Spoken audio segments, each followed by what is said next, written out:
Now, normally, Scott, we tend to start the beginning of a broadcast, like, normal introduction saying, hello, my name is blah, blah, blah. This is team we're doing. Today, I thought we'd change things up a bit. Maybe start Oh, with a bit of a visual aid for everyone watching the broadcast. Hopefully, maybe Red Right Hand and Team Mystic as they're getting in the lobby. Typically, when you think of the term smoke, what do you think of, Scott? what's in the canister? That's a good one, I got to admit. Usually, for me, I come up with the phrase of smoke means trouble.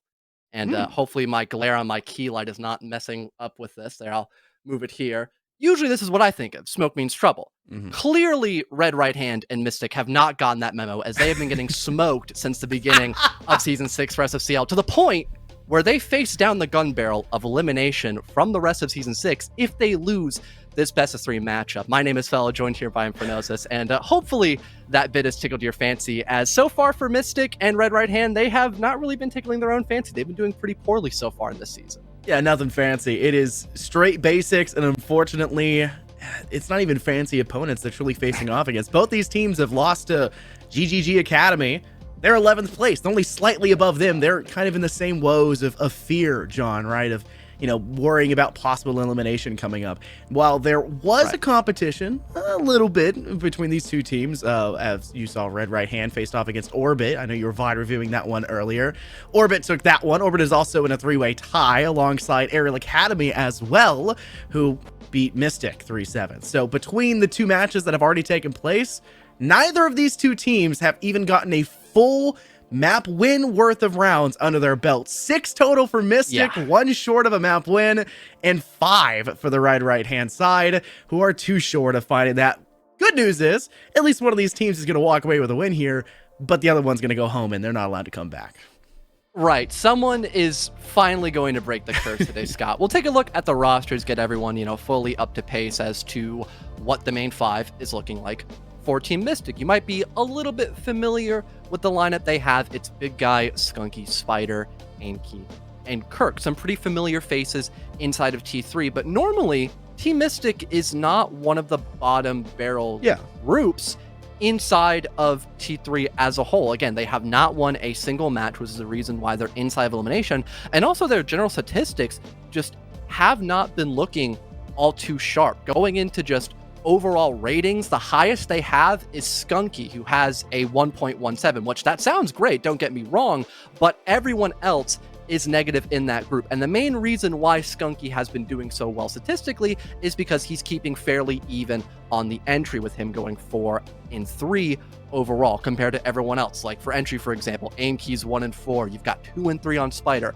Everyone else has been falling substantially behind in these best of 1 matches against these upper rated teams like Aerial Academy, and it hasn't looked good on them, to say the least. In this team-based game, you've only had one really outstanding performer so far, and that's been the gist of it for their first couple of best of 1s. John, very in-depth about the Mystic side. I think you're absolutely right. I think they're a team that, coming into the season, not many people expected them to be, one of the first one. In fact, possibly the first team to be eliminated here from this season of the SFCL. Right. But it's just not been a good season for them, and they're going to have to try to prove the rest of the season, for however long that is for them, if it even is any longer, to prove that they still have, some chutzpah to go forward here in this season and survive. But speaking of teams on the edge of survival, let's go ahead and take a look at that Red Right Hand roster. I don't have as many, fancy tidbits of information as you do. It's just not looking good, bruv. It's straight up true and simple, not looking good, bruv. Owen, Fuser, Schmick, and BZ, it's not been a great time for them. Obviously, we talked about how there's a 1-round difference between these two teams. They haven't been able to find very much success. It was a 3.1 KPR for that Mystic side, a 2.7. They're not even getting an above average margin for victory here in these rounds. They just haven't been very effective on the field. And Red Right Hand, I think you and I here are both going to say it, they are absolutely the underdogs in an elimination match where both teams are very big underdogs in any series. Red Right Hand sets themselves apart by being even more of an underdog. Yeah, Red Right Hand's play style just isn't very beneficial for a game like R6. Typically you would like to take a lot of time in the beginning of the round going for info, clearing out the map, then preparing for an execute.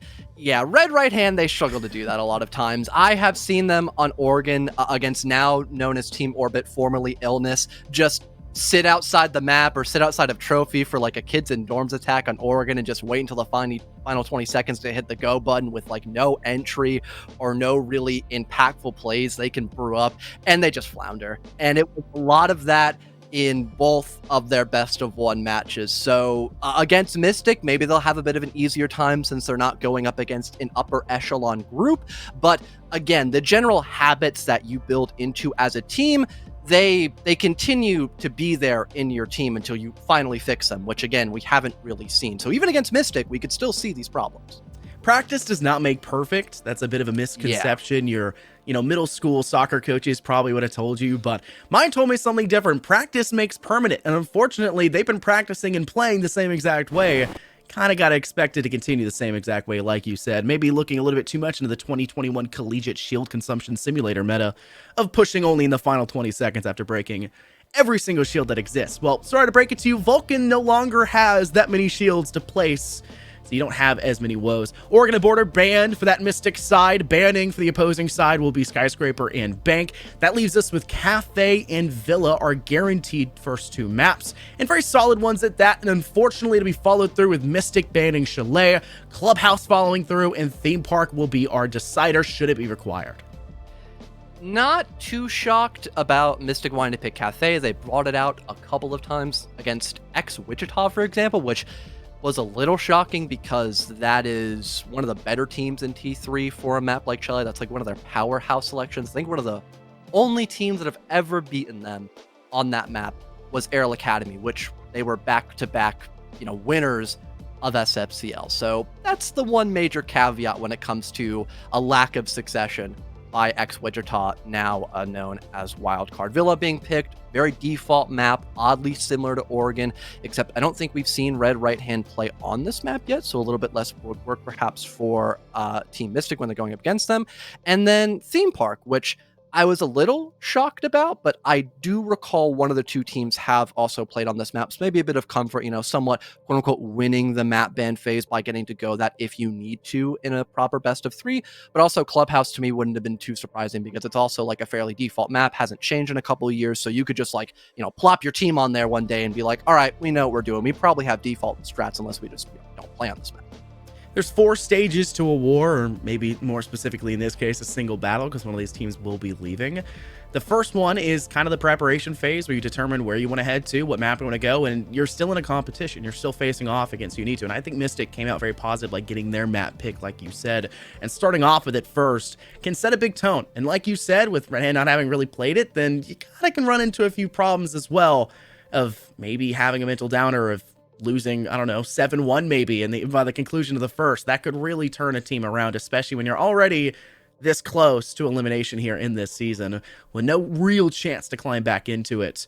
The second one, though, is our agent selection. You got to build up for the battle as well. Prep what weapons you need, what util, what operators you're going to want to deny the possibility of being chosen by either side. And I think our band selection is going to be, once again, kind of dominated by Mystic, really determining how they want to play.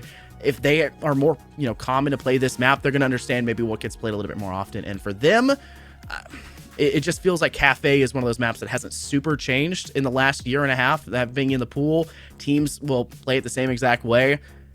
It just feels like Mystic on paper, they're well prepped in all 3 stages, and that means the 4th one's going to be even better for them. That being the victory where you celebrate with your team as you're still in the season.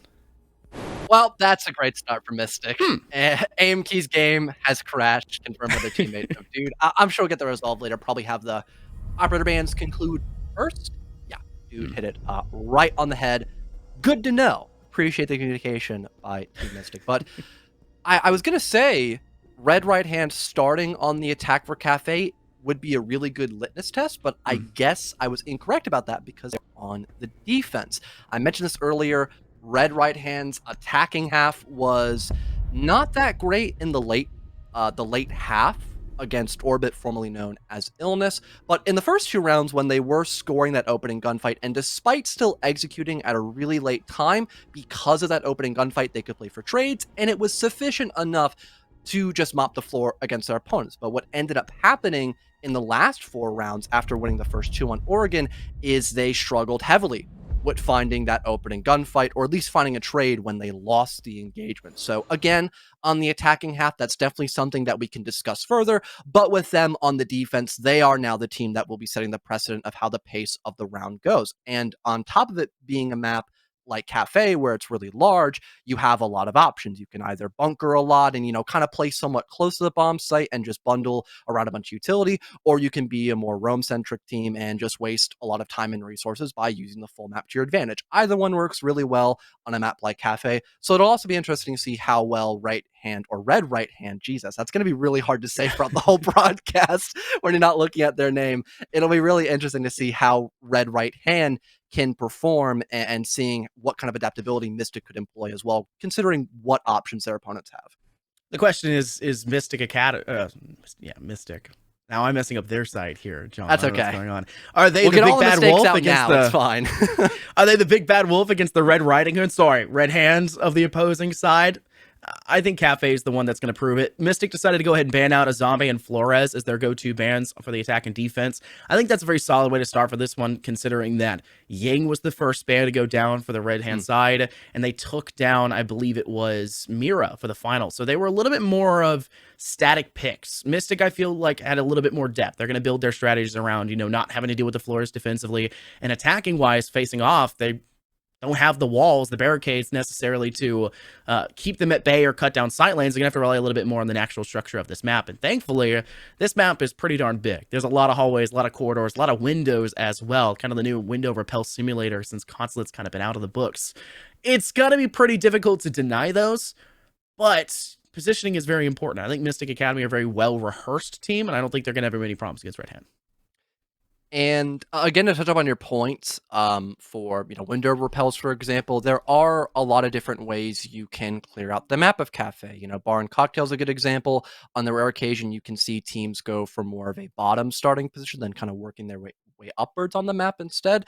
That could also be a really creative way of throwing red right hand off guard. With a Flores ban, I could imagine we have a really big emphasis on just general utility dump, like a lot of shields in certain spots, like Pixel. That's obviously a dead giveaway, but also to my earlier point, if you want to do a light extension rather than roaming, having a shield or two over by VIP, for example, that could also be really solid. But again, as a bit of a counterpoint too, also having the Azami band is going to make sure that it's not overkill in the round to a point where Mystic do not have enough utility to clear out those power spots, as they're not going to have to worry about, other pocket shields basically regenerating over time. But like I mentioned earlier, Scott, with there being a lack of Reterra drones, you are probably going to see a decent chunk of deployable shields and other utility like those magnets and Gates. So for the lineup that red right hand has, it makes perfect sense given the context of the op bans that we have. 2 shields on the board, as well as having to deal with the, pretty much everything else at play. Considering they're picking up the second floor first and foremost, John, we're going to have to worry about the nitro cells that can be tossed. No pulse for that information either. So they are going to have that light extension up to that third floor for that heavy extension to defend. You can already see them locking down over towards Pixel. No shield has been placed yet. Only one still out is in the hands there, Sent, who's just waiting for the right time possibly to use it. It's going down now as of this moment. And they'll likely leave BZ in that position so they can constantly toss out those magnets, but you'll still have to worry about the direct assault that leads inside towards Museum of Train, because there's a window that leads directly towards. And to be fair, Mystic are a team that's taking a very heads-on approach. Anki's already inside, has already cleared that kitchen. First floor is already theirs for the taking, and 30 seconds haven't even been taken off the board. Now, you don't have a lot of opportunities to play for grenades underneath when dealing with a bomb site like Reading Room, but what you can do, at least, is have a lot of stairwell control. Trying to creep up round stairs in the last minute can be really impactful if there's still a defender over by Pillar, or if they're just now giving up that top floor control and trying to fall back into the site, whether it be through that laundry hatch or, again, somewhere near Pillar, which is close by to Brown Stairs, which is why Aim Key is kind of over in that general vicinity of the map, just making sure he can help assist his teammates as they begin to put pressure on that top floor, which about a minute burned away, you already have Mystic slowly trying to push their way inside of Ticket and also the rest of Piano, but Sneeze must have heard Aim Key and was completely aware that he was down below, gets that opening gunfight. It even spots out Spider by Red Stairs. So far for Red Right Hand, they're doing a pretty solid job of keeping Mystic at a safe distance while also figuring out what they're trying to accomplish. Drones is still being sent in by Mystic, now being a man down, having less opportunities to gather that active information alongside with your nook of getting that free intel despite the cams in play. Kirk's going to go ahead and try to steal a little bit of these alarm bots that are placed around to keep Red Right Hand unaware of their actual presence on that third floor. But Spider will finally get the upper hand on Sneeze, who had spotted them just moments prior over on Red Stairs. They get that even man advantage and a shot to reconnect. Thankfully, with Spider having the damage before, Schmink has no problems hitting them with that mark, taking them down off the board, and with 60 seconds remaining, Mystic are at the edge of these objectives. Starting to tease in towards mining, knows for a fact there is still one player inside train. Their flank just barely not visible, but they're going to try to dive into the mining window. Does get a DBNO, but no conclusion to that kill, and that will allow for Mystic to get that pickup. More likely than not, continue to keep the man advantage even. You just double checking to make sure no one's swinging from that double door. Good coordination by Pillar, so there is a trade, but Owen on the flank could change things up. Nice finisher onto the downed ace inside a mining room, and now things are officially in 2v1 Red Right Hand. 20 seconds left to go. Kirk not in the best position with these toxic babes being thrown at him, and Sen just finished him off with a shotgun, a quick blast. Will secure this first round as a win for Red Right Hand, as they were able to pretty much call out Mystic from trying to accomplish too much. The only control we really saw from them was over in mining room, and that was the gist of it there for Mystic. An almost total ignorance, or, how do I want to phrase this here, John? I'm struggling here. They ignored the majority of that third floor. Yes, they did force Owen away from, second stage. They had to force them down through White Staircase, but they didn't apply pressure directly. They didn't swing towards White Staircase as well. Instead, Mystic lapped back around towards Red Stairs. They sent the player of Spider to go and get that refrag back. They lose their life afterwards after they took down Sneeze. It just felt like Mystic had a lot of options available to them to apply that direct pressure towards site, and they still chose the option that was a little bit more disadvantageous towards themselves. Red Right Hand, they like what they did. They're going to go ahead and go for a little bit of the same exact pizzazz on that second floor, just slight change up forward. Mystic's going to have to reevaluate how they decide to pressure forward. They're going to go ahead and go say, dude, we want more nades. We want that sledge on the board. Kirk, we need information. We don't need to steal the util that's there for the Red Right Hand defense. We need that information first and foremost. And with the fact that you lose your Nook as the first blood for that Mystic side when Aimkey died down at the, I believe, brown staircase leading up towards Pillar, that puts them in a spot where maybe Aimkey needs to take a couple steps back, and they needed to be a little bit more active about information gathering so that they can actually find those refrag backs, because a lot of the picks that Red Right Hand was gaining, there was no eventual refrag for Mystic. They would lose that player, and then they had to reevaluate their push, and they would just decide to push the same exact thing with no intel to go off of. And again, with Aimkey gone so early, it also gives the rest of Red Right Hand a little bit more mobility when trying to challenge that mining room attack, having the ability to look down through Pillar, staring at that red window by the staircase, and also looking into mining a little more comfortably by that back hallway closer to reading room. Again, just more opportunities to shut down Mystic on their somewhat linear take going in around number one. So trying to clear up the entirety of this map to make sure you don't have anything to worry about in the late round is going to be very beneficial for Mystic. And it looks like they're trying to do exactly that. Aimkey off the rip is going to find that opening gunfight against Sen on this top floor clear. Funny enough, those cocktail window repels we talked about earlier is going to be the key factor for Mystic winning that first engagement. And now Owen, sure, he's got these smart glasses, but being mostly by himself. I wouldn't say completely, because he does have backup by Piano. Him being relatively isolated and with there being info in his position, he's in a very, very dangerous spot. And if Mystic are able to win this next engagement, that's a 5-on-3, and that might force the hand of Red Right Hand to be a little more passive and really trying to force Mystic in these vulnerable spots. Good thing for Owen is that they've actually retreated just a couple steps away from the initial position that they were getting Z-pinged away from. They step over towards Cigar, transition through door, and now we're hiding inside back store. This is the best case scenario for Owen to stay alive up to this point. Mystic are still trying to find that pick, and with a great pincer set up by Spider moving over towards that Cigar balcony side, it sets up their teammate of Dude, that Sledge now that switched here in this round, to find a very influential pick, which is just slowly capitulated the point further for that Mystic side, that we have control over that third floor. We can finally start to play a little bit of verticality, and when you were bringing the Buck last round, you didn't even use this skeleton key to success. You now have the hammer, and you can bring down the Hurt. Spider, the Mark 14, steps up to take down Sneezera. Schmink, you're all by yourself. It's a 1v5. Great flick through the wall to take down Aimkey.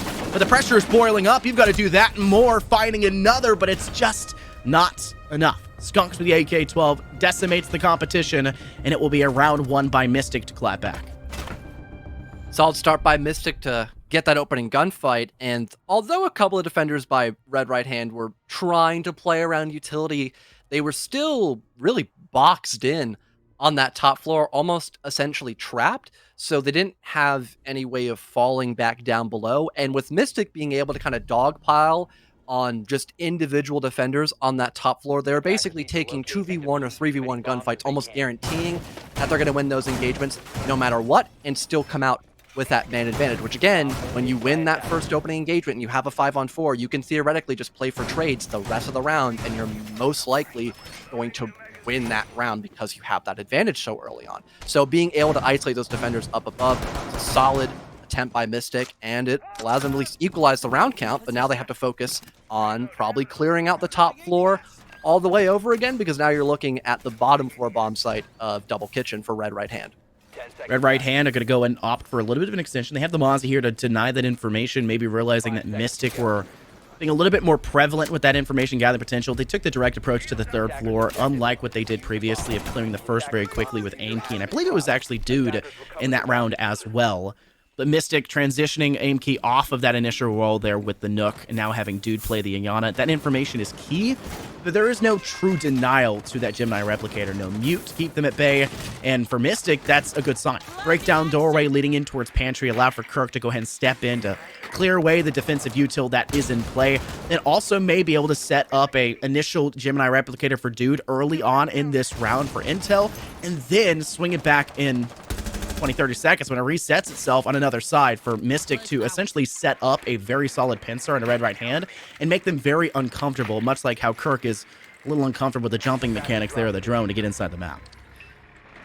That's the entry for Sen. Spider quickly trades it back. Still pretty solid job by Mystic clearing out a lot of this utility across the map closer towards Small Bakery and now the main area of reception, as Spider will get a little bit of that map control, maybe being able to force back some defenders that are over inside of Baker. I think this position's been mostly given up. Not quite by Owen. He still has the rotate to play off of and might try to get a little bit aggressive, working in for some sort of engagement in the mid-round once Mystic tries to push their way a little bit closer towards Bakery. But for the time being, they've got a minute 40, Mystic. They've got all the time in the world to still set up for that verticality if they want to, or at least just approach from different angles on the map. Aim keys over by Garage could maybe get a late lurk going in, but Schmink is still up above on that top floor. Not being able to force back this Aruni from the hatch could be really dangerous in the late round if that's an area Mystic want to approach from during the execute. But for now, it still seems like they're fairly focused on Small Bakery and also that coat check position as well.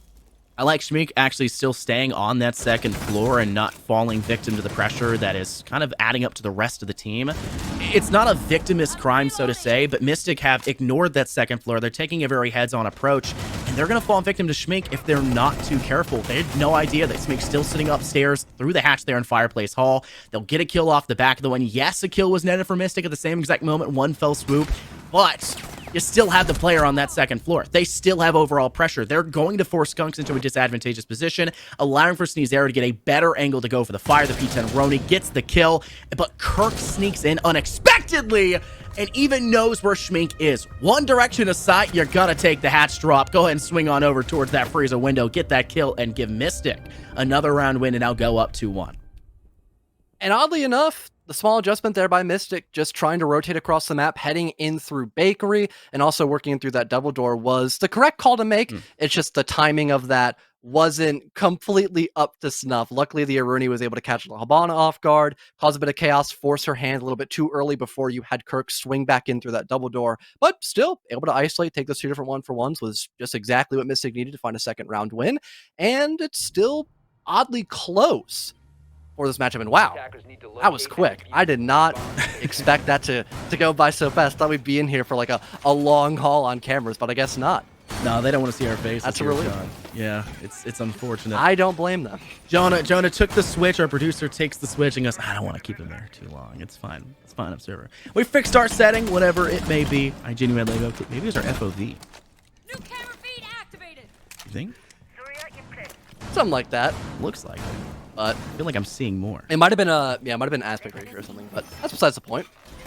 Heading back down to the that was the aspect ratio. It was slightly off, but now it's been resolved. That explains why it was taken care of so quickly. But moving back on, to round number 4. Looks to be reading room and mining for red right hand. A bomb site they did fairly well on, especially since Mystic just kind of refused to clear out the top floor. They had a little bit of pressure by that ticket window and also the stage window, but once they, saw how much utility was bolstered up in that top floor, they figured, let's just try to go for a direct take inside a mining room, and that backfired, specifically because there was a lot of pressure being put down by red right hand over in pillar with aim key dying. And him being on the Nook once again, we could maybe see a similar fate, but he is also starting over by white stairs. So maybe he'll opt to approach somewhere a little bit different in this round, or he's just trying to go somewhere very far away from round to then lurk over in that direction, but not give away his intentions almost immediately, which is kind of what happened last time back in round 4. Mystic seem to be opting for more of a utility destruction build instead of actually having to, steal it over to their side, with Spider now over on the Twitch instead.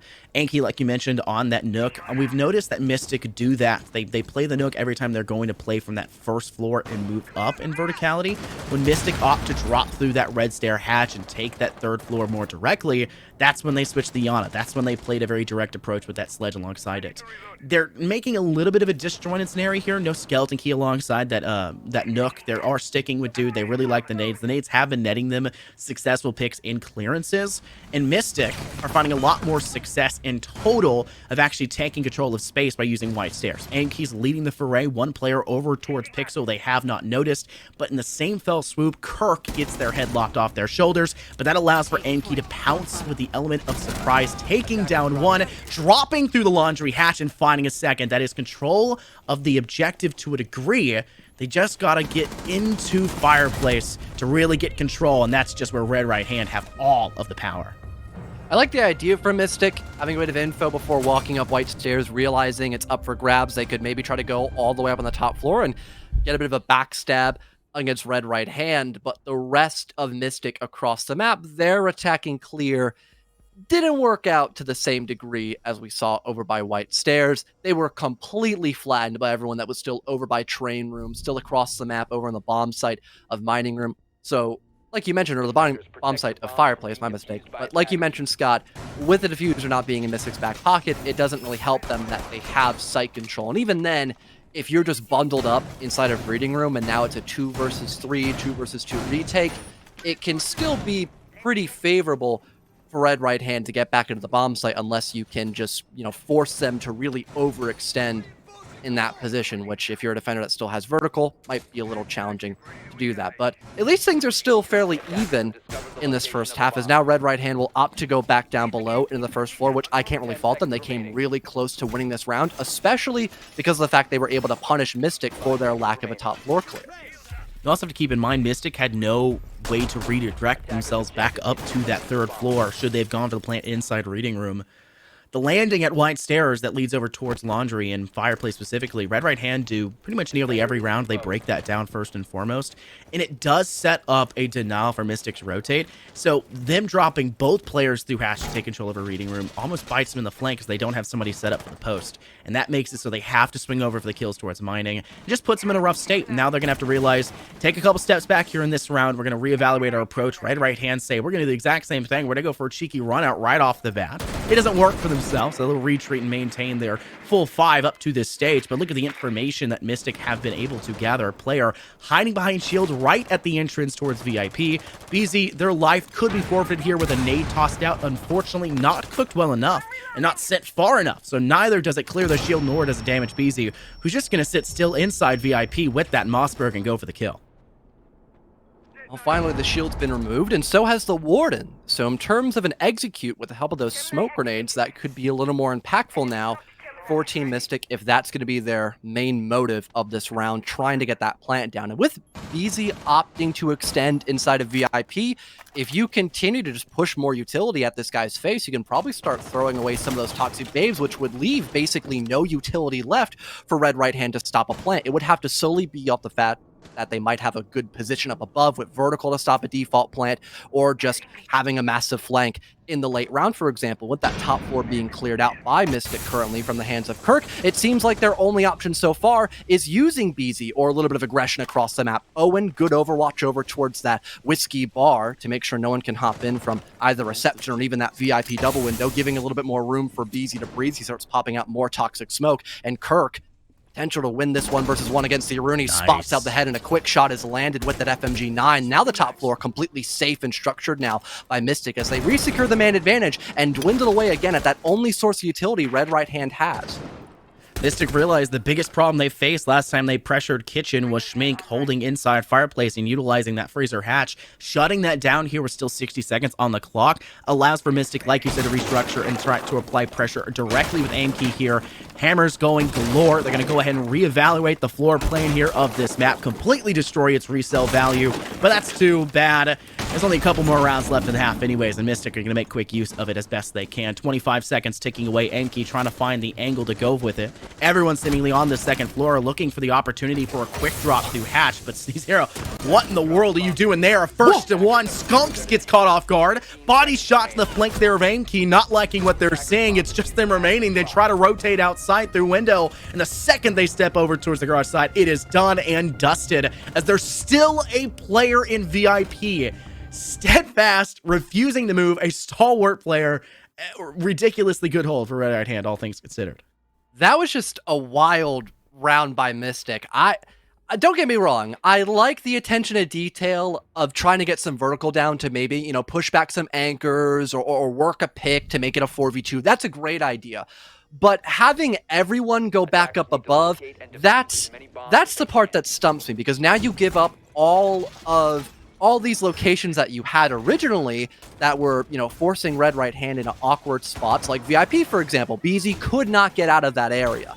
Having him stuck there was great, as if you get someone over by that VIP double window, if you can avoid the guy Whiskey, you get two people attacking from the same area, basically, and then you kill the smoke. But having everyone go back up above and just start working vertical, it's a bit awkward, because now trying to execute in the late round, that's going to give more opportunities for Red Right Hand to take some of those gunfights. And they didn't even wait for Mystic to hit the go button on the execute. They just start challenging the vertical. Sneeze picks up 2, and now things are dead even, with there being no time left for Mystic to execute, and Red Right Hand still just sitting comfortably in the bomb site, because now no one can watch over on that vertical, because you need those last 2 attackers to execute. So a bit of an overcalculation there by Mystic kind of costed them a very straightforward round. They calculated, but boy, are they bad at math. I think that's what you're trying to get at, and to sum it up in a shortened version. Mystic overplayed their hand. They thought they had a straight, but they don't know Texas Hold'em, and they could not understand that you should not bring Uno cards to a Texas Hold'em game. So, what? Yeah, I know, it's crazy. But a +4 is not a 4. It does not work. It is not a double. So what does that do then? What? Have I been playing cards wrong this entire time? You've been playing cards. Well, at least I don't play For the King wrong, that's for sure. Yeah, that's true. That game gives me nightmares. Sneeze Zero finding the first pick onto Aimkey, once again being that first player to fall. And Aimkey has been very important to the rounds where Aimkey has actually been able to survive past the first minute.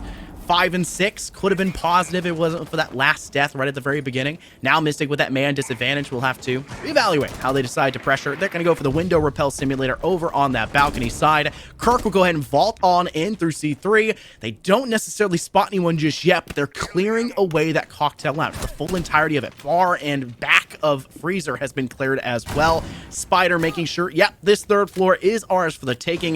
But now the true problem at hand, how do you take the second when you don't have a sledge anymore? A little bit of Sparkinson's there from Spider, almost costed his teammate's life, but at least he's only down to half HP. Could have gone a whole lot worse. Like you mentioned, yes, there is top floor control, but not a lot that Mystic can really accomplish with that. Spider, at least with the DMR, can open up that backwards hatch, so maybe trying to execute could be a little bit better, but with it being reading room, probably not, or not reading room, probably not. Nice shot landed by Skunk, so there's at least a bit of, you know, control diminished by train room now for Red Right Hand, but it still seems like Mystic, the gears are turning in their heads as to how exactly are they going to find an opening to take against Red Right Hand, this 3 versus 3. Great swing by Spider, knocks down Beezy. was a big prom child for them just last round, not allowing them to hold the same exact angle. This time in Reading Room will be where their body is initially fell. Sneeze takes another pick onto Spider. Kirk has the opportunity of lifetime to refrag, and while there is a one-on-one on Red Staircase, somehow the high ground does come true. No Anakin Skywalker here. It is Mystic Academy to find themselves victorious and will equalize us at halftime. Going now 3-3. Neither of these teams have been able to break the 3-round curse yet, but this round will finally decide which team will reach 4-round wins for the first time for either of these two teams here in the season. And he reveals that litmus test once again for Red Right Hand as to how they're going to try to attack on a map like Cafe. Mystic immediately bringing out the big gun, going down to Double Kitchen. That could maybe allude to Red Right Hand wanting to go direct, but if that were to happen, there is a little bit of vertical coverage. So if you see something like a bakery attack, you're going to have to really focus on trying to get that first floor, or pardon, the second floor control to make sure no one's working vertical over by prep. But with the lineup that Red Right Hand currently has, maybe I'm incorrect. They've got 2 operators for vertical. They've got intel by BZ, so a logic bomb deployed at just the right time could guarantee that a position on the top floor is clear. It also can get people off of cams in the late round, which when you have an Echo and Valkyrie on the board can be really beneficial for an execute. So I guess we'll have to see the full 9 yards here brought out by Red Right Hand, as they don't have really a lot of hard breach except for secondary parket charges. Wow. And now they don't have an IQ to help with those Echo cams or black eye cameras either. That's tragic. And Amki even saying lol in the chat, making sure that there is a level of online beef getting a little too real. Online beef getting a little bit too real. Was it Amki and Sin that was said that there was some beef between them that the chat was saying? I can't remember. I know it was Sin involved in the first. Yeah, Ozone said that earlier. Yeah. All right. Mystic though they're hunting for it. They had 2 players priming themselves for that spawn peak. And like you said, Red Right Hand had a really good selection to face off against Mystic. That IQ able to shut down the Yokai, able to shut down the Valkyrie Black Eyes, deny a lot of that information. And on top of that, the logic bombs do clear out that 3rd floor and make sure that there's a safe space for Red Right Hand to continue to pursue. They're losing almost all of the options they have available to them, and their game plan has changed so much off the back of that first blood that they're just walking in, not with a Gemini Replicator, Mata, through Pixel. No, they're going to go ahead and just Sneeze straight through it. No util, just walking. They're dead off the back from wide stairs because no drone clears that for the Red Right Hand side, and Mystic will say, your mistake, we'll capitalize off of it. That was Diffuser given up for a moment too. Luckily, Owen now has that. So that's at least a sigh of relief for Red Right Hand. But besides that, things have gone really south for them in this double kitchen attack. Sure, they have both their vertical operators still alive, so they can maybe work a pick in the next couple of moments. But honestly, for Mystic, there's like no pressure on the basement floor. Just like play by Whiskey, hold VIP and just really force Red Right Hand to try to make the first move on the bottom floor.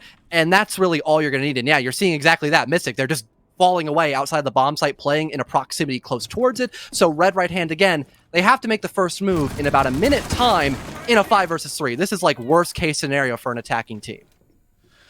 Mystic making sure that defensively they look like the sturdy and solid team that we know they can be in the T3 scene, which has been notably absent so far. Maybe just a matter of facing off against inopportune opponents.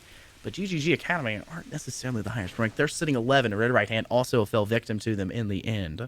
I'll also note that Red Right Hand took 3 rounds against Orbit, but couldn't do so against GGG Academy. Skunk sitting inside Freezer, finding 2. It is a 4K, though, in the round, and Kirk to close things out. It is a ridiculously strong showing for that Mystic Academy side, who just dissolve all options of attack that got brought forward by Red Right Hand. And unfortunately, not enough bodies to have someone be that initiator on the first floor. So again, Mystic, you see all this vertical happening above. You're like, oh no, we might lose players. Let's just play in rat spots. Let's play Whiskey. So when they walk down brown stairs, we can kill them. If they go VIP double window, or if they go in reception, we can kill them. You get the point. Mystic just countered the only saving grace that Red Right Hand had in that round, which is the fact they could work vertical to get kills. You ignore the vertical, you keep the man advantage, and you're wasting more and more time and resources out of the pocket of Red Right Hand while they're still at a disadvantage. And maybe the lineup that Mystic's going for now could kind of relay some of those same points we just made, because there is a plethora of utility by Mystic. They've got Mayan Jaeger, a power combo back in the day. They've got Solus for info denial, which intel was also very much lacking for Red Right Hand in the last round, like you mentioned, Scott. And even a castle. I mean, luckily you've got Rainsoft Breach like Sen on the Ash, who has been receiving a lot of opening deaths, so hopefully he can stay alive to do his job and break away some of those castle barricades, because if not, you're going to set yourself up in a lot of choke points that Mystic will take full advantage of, like that castle barricade by the double door. There's going to be probably someone playing inside of the humidor who is going to be in a very safe spot with that hatch being reinforced and two castle barricades being expended towards his position too. I think the Solus is one of those things where picking it up here against Red Right Hand is maybe reading into the lack of play they had there in that last round, saying, well, maybe they've realized, or at least they they should have realized, that information was one of the major downfalls, the pitfalls of their side. Let's go ahead and play against that, because they're more likely than not going to opt to go the other way. Sneeze is over on the Gemini Replicator for a bit of intel, hoping to act off of that one, but doesn't really do too much for you for the Mystic side. Those drones, kind of the more important factor, at least in my opinion, for Red Right Hand, but they're going to go for that top floor approach. The old standard, the reason why I absolutely despise this map for the longest time, it's the same exact thing over and over again, but thankfully Red Right Hand and Mystic are not falling to that same 2021 woes that plagued this map previously. A lot more diversity for their pushes, and a lot more diversity for the defenses as well. I can't help but feel like that's greatly assisted by the meta for the operators currently in play. Skunks, who was initially holding Pixel, is forced to take a couple steps back, not because doorframe has been breached from that cigar lounge, no, but in fact because the windows have been repelled by Sneeze, who's waiting for the right time to toss out a nade, needs to have those magnets baited first and foremost, and once that does occur, the nade will be sent, and they will gain control over towards Pixel to at least a degree, but they still lose Sneeze because Kirk runs out of bakery with a P90. Nice run out there to at least stall Red Right Hand for a little bit longer. They have not even entered into the building yet, and it's been a minute 30 taken off the timer as well for Red Right Hand. They are still struggling to deal with this smoke. Despite having info on AimKey's position, they've got to pretty much just hop down these two hatches into both red and new and just hope they can ice this guy. But if there's someone playing over by Heaven, there could be a really nice crossfire set up here against Red Right Hand. Amkey slowly trying to peruse over towards Cigar Balcony. It does not work. Schmink gets the kill instead, assisting towards Owen as well to knock down Spider. Dude finally gets a kill back, climbing there with the 416C, but the plant seemingly going down for Red Right Hand. Owen needs covering fire. They go for the ping, but it's not going to be enough. Player down below in reading cannot deny the angle. It is a 2v3. Man advantage was there for Mystic, but Sin gets the upper hand on Kirk, knocking them down and to alleviate most of that pressure for the retake. Owen sitting inside Cocktail Lounge. Dude, maybe the first player to really meet their angle, but Skunk is trying to apply direct pressure, gets the call out towards his teammate. The ping isn't necessarily accurate. He's moved away. He's transitioned out towards window. Owen just swings the angle onto Dude, finds the upper hand for the kill. Skunks is in a rough state. Has to deal with the repel, has to deal with Owen and Cocktail. No chance in hell they're finding that way out of it, and it will be Mystic falling short as Red Right Hand get the round win. And oddly enough, for a composition that is so focused on utility to keep control of both Humidor and also Piano, I'm really shocked that the double wall was left completely intact. It wasn't opened up at all by a shotgun or maybe an impact grenade, something along those lines. So once the Humidor player of Ainkey is dead, now you can just walk into the bomb site and not really receive a lot of harm against you. That player inside a piano room now has to rotate and try to go for a different play instead of just sitting inside a piano room and just like shooting against that little trash position where you can try to plant that diffuser. A small mistake by Mystic kind of paid them big time. And on top of that, Red Right Hand also realizing, how limited they were in terms of options. They understood that they most likely have to just focus on Heaven and maybe trying to deal with someone who's playing still over by that Human Organ Aimkey with a shotgun. They get rid of both problems almost immediately, and then they just try to avert their focus back across the map into Cocktail, where maybe that Solus could find it a little more difficult to try to stop that plant from going down if they're still on the board. Fireplace and mining, the objective of choice now for Mystic to go for a repeat, hopefully trying to deny Red Right Hand here. We saw that kitchen before that worked out successfully for themselves and in a very dominant way. Maybe we can see a little hint of that here. Sneeze over on the Nook, something that was very heavily used by Mystic from Aim Key. Unfortunately, to not great success. So maybe hoping that Red Right Hand find a little bit more oomph behind this initiating power to try to get them actually in towards the objective. They move in through Bakery first and foremost, as stealthily as they can. As their Yana replicates up, or sorry, repels up onto that mining window. Maybe looking to use the replicator for early intel, or maybe looking to join the rest of the team up on that rooftop, as they will more likely than not breach those hatches, look for an early peek of a player from Mystic, maybe overextending towards that actual balcony side, maybe in through the oh so egregious gaping hole in the roof, and maybe hoping that they peek their little head out just in tow. But Mystic are staying true to their positions. One in Pixel, one in back of bar, and then one over towards Cocktail Lounge like usual. Red Right Hand will have their work cut out for them, but Skunks could be the first player to fall if nades get tossed through that mining window, as they're in a very cheeky and very tight corner.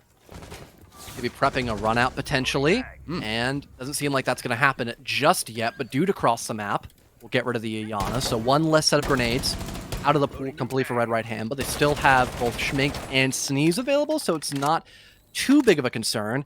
And luckily, the point I made earlier of a run out, it could be mitigated by these air jabs. Even if someone like Kirk could gather info as to, where those air jabs are located, that is going to, at the very least, just stop Mystic from hopping out, because they don't really have anything to destroy them to then go for an aggressive play. Here comes a swing by at least the Nook, but Skunk is able to flatten Owen. Dude catches one off guard once again, and the double team by Mystic is going to work out so well. It's flawlessly done by Mystic, as it's a bloodbath against Red Right Hand, having no safe way of stopping anyone from both Pillar and the complete area of, I believe it was, train room and the top floor as well? It seems to me that Mystic defensively seem to thrive in open areas that are controlled. The third floor tends to be a bit more open for comfort. You have too many direct lines of sight, too many windows that can really apply direct pressure. But the second and first floor for that kitchen give Mystic this feeling of control of that open space. It gives them this feeling of calculated pressure. You'll note here, Mystic more likely than not will do the same thing they did in the first round of this half. They'll clear out the floorboard inside kitchen themselves. They say, it's okay, as long as we know where it is, we don't need to worry about that active information. We have other angles that we can hold. Mossberg in hand, more likely than not, here from Skunks to start to do so, but I think they're going to start to make rotate holes first to get the highest priority out of the way. The floorboards are actually already broken inside train, like I was mentioning before.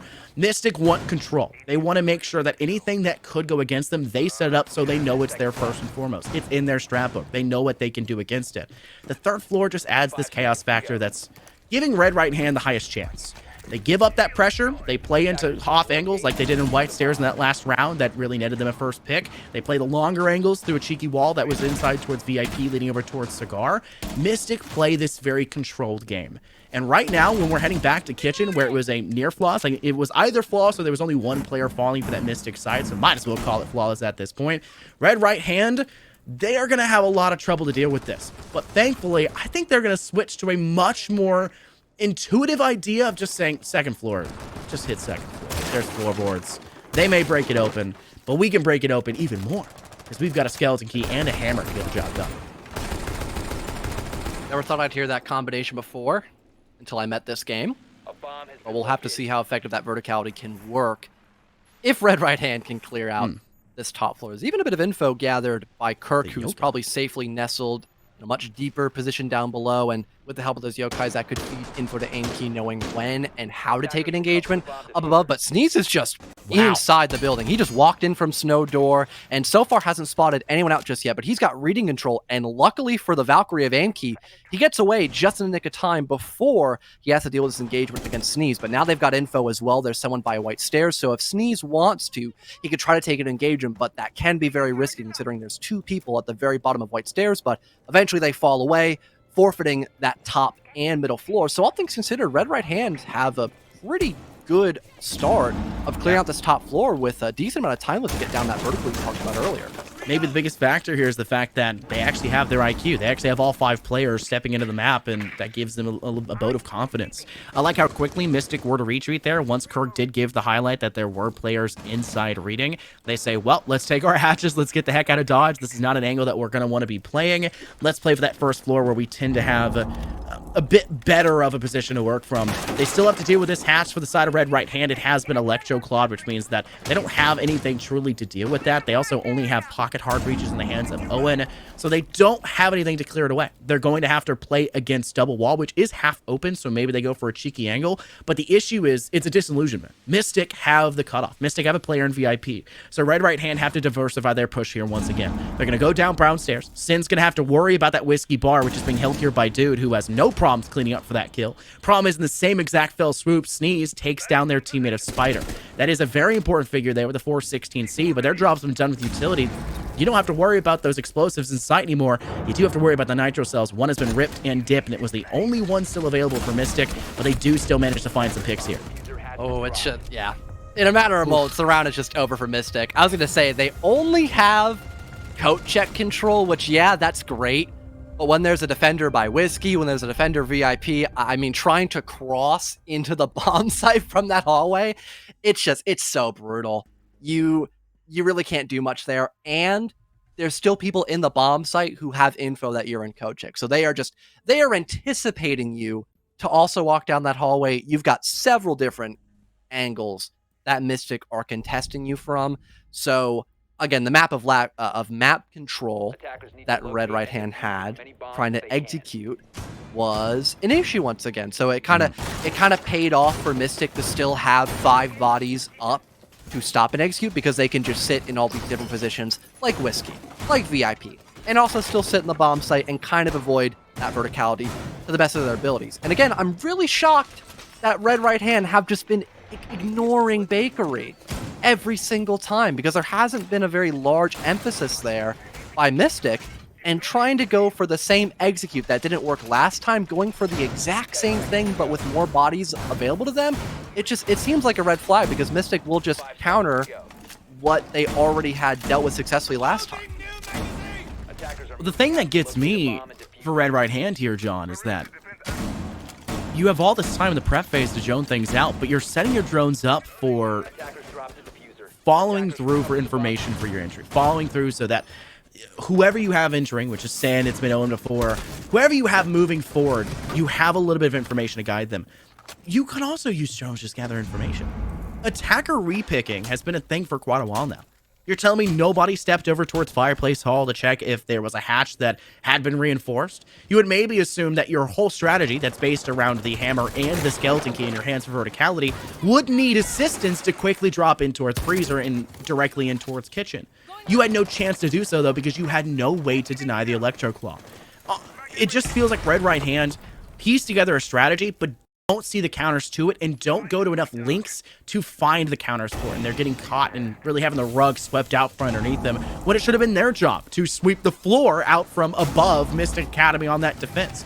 It's just been a very poor attitude from them, in my opinion. They do get a first blood here, which is quite nice. Amkey is disappointing me there with that Mossberg to deal with that single drone. It's Dude that falls first with that Mystic side, and Kirk will be joining them very quickly with Sneeze with a nice shot with the G36C. Just cutting down the player from inside back bar. Using the window repels to their advantage. This has been one of the more favorable bomb sites for the attack, all things considered. Another kill collected by Sen as he drops down, moving a bit closer towards Ticket. You've got Skunk still to worry about, but he's so low in HP and so trapped between Bathroom and Pixel that he's eventually felled as well by Sen. A triple kill on the round for him, as that leaves only Spider 1v5, and it's a flawless round to clap back by red right hand. One round away from potentially procking overtime, but we haven't seen a timeout called whatsoever in this match. So maybe Mystic will opt to use it finally to just get a bit of a momentum swing against red right hand, maybe talk things through a little bit longer. Or they don't. That's also an option that could be done, and I think we're veering more towards the latter here, Scott. It's not required, John, right? It's just who says strongly recommended. It's just... Yeah. It's just, yeah. I can't even. We have a saying, it's use it or lose it, right? Like, it's there. It can be used. It's like all your util at the end of the round. It's just another thing that helps your team. Not utilizing that is there for you, created for you, has been brought into the game, it just feels like you're shooting yourself in the foot. It's just a terrible practice through and through. Red Right Hand even could have called the timeout and been like, we're totally okay with that. We want to talk things through for this next round, because Mystic are going to head to an objective that they did the same exact thing they've done in Kitchen every time it's been played. Just solved all of Red Right Hand's push. Kirk's going to go ahead and lock in for the Souls for that information once again, maybe expecting another Kirk run out to cut down Sneeze that was, you know, repelling previously through that window near Piano on that VIP side. That could be another option for them, because we did see that 2 rounds or 3 rounds prior. But I think Mystic are going to play a little bit more tongue-in-cheek. They're going to sit a little bit closer to the chest. They don't want to risk a player's life this early, especially one that denies so much viable information that's there for Red Right Hand, who have actively been using that information more and more. And I think that's one of the reasons why we're seeing them do a much better job at winning 1v1s, because truly, if you have the intel, you've got the drop, and that's going to give you a huge chance. It's hard to say that overall Red Right Hand's info has been improving, because there have also been moments where they just like walk in blind and just are not expecting a gunfight in somewhere like Whiskey, for example.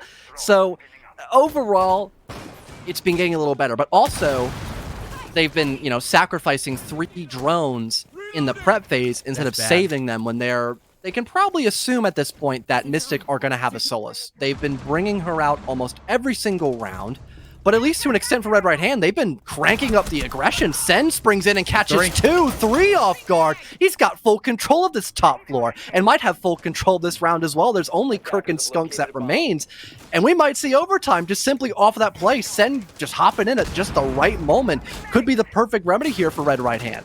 Neither of these teams wish to be eliminated here from the SFCL, but unfortunately, one of them will have to. Sin says, 3 is not enough for me, make it a 4K, I'll break even with 5, but Skunks needs to push me.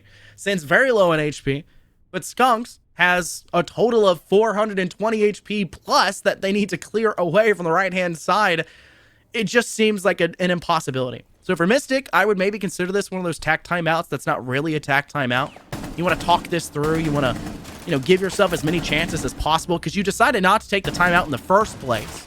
Might as well find a way to get a free one here and now. They do finally manage to shut down Sin, denying the possibility of that ace, but Sneeze and the rest of the drones around there, it's easy pickings to close and secure that out. OT will be guaranteed, and it's going to be interesting to see how Mystic kind of, I don't know, recover after the ridiculously strong splurge of rounds back by Red Right Hand, who managed to take 2 in a row in a really good stride. Pretty much flawless for both of them, might I add. And Mystic will finally, John, take their time out. The moment we've all been waiting for. We've been waiting for this. I could imagine they're discussing, you know, what bomb sites have worked really well for them against their opponents.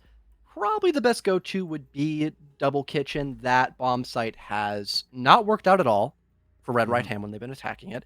And also dawning back to their attacking side, seeing, you know, how Red Right Hand like to extend up above when defending both reading room and mining, since we didn't even see Bar and Cocktail brought out by Red Right Hand. They were just opting to go for the bomb sites where you can extend a lot easier with roamers, for example, going back to that first floor of reading room and also mining, and on top of that, going to Double Kitchen from time to time. So trying to see what they could maybe do differently. Like, let's say Red Right Hand also in their defensive half, if Mystic will opt to go back to a bomb site like mining, or if they'll try and play on something like Bar and Cocktail, which hasn't really worked out all too well for them.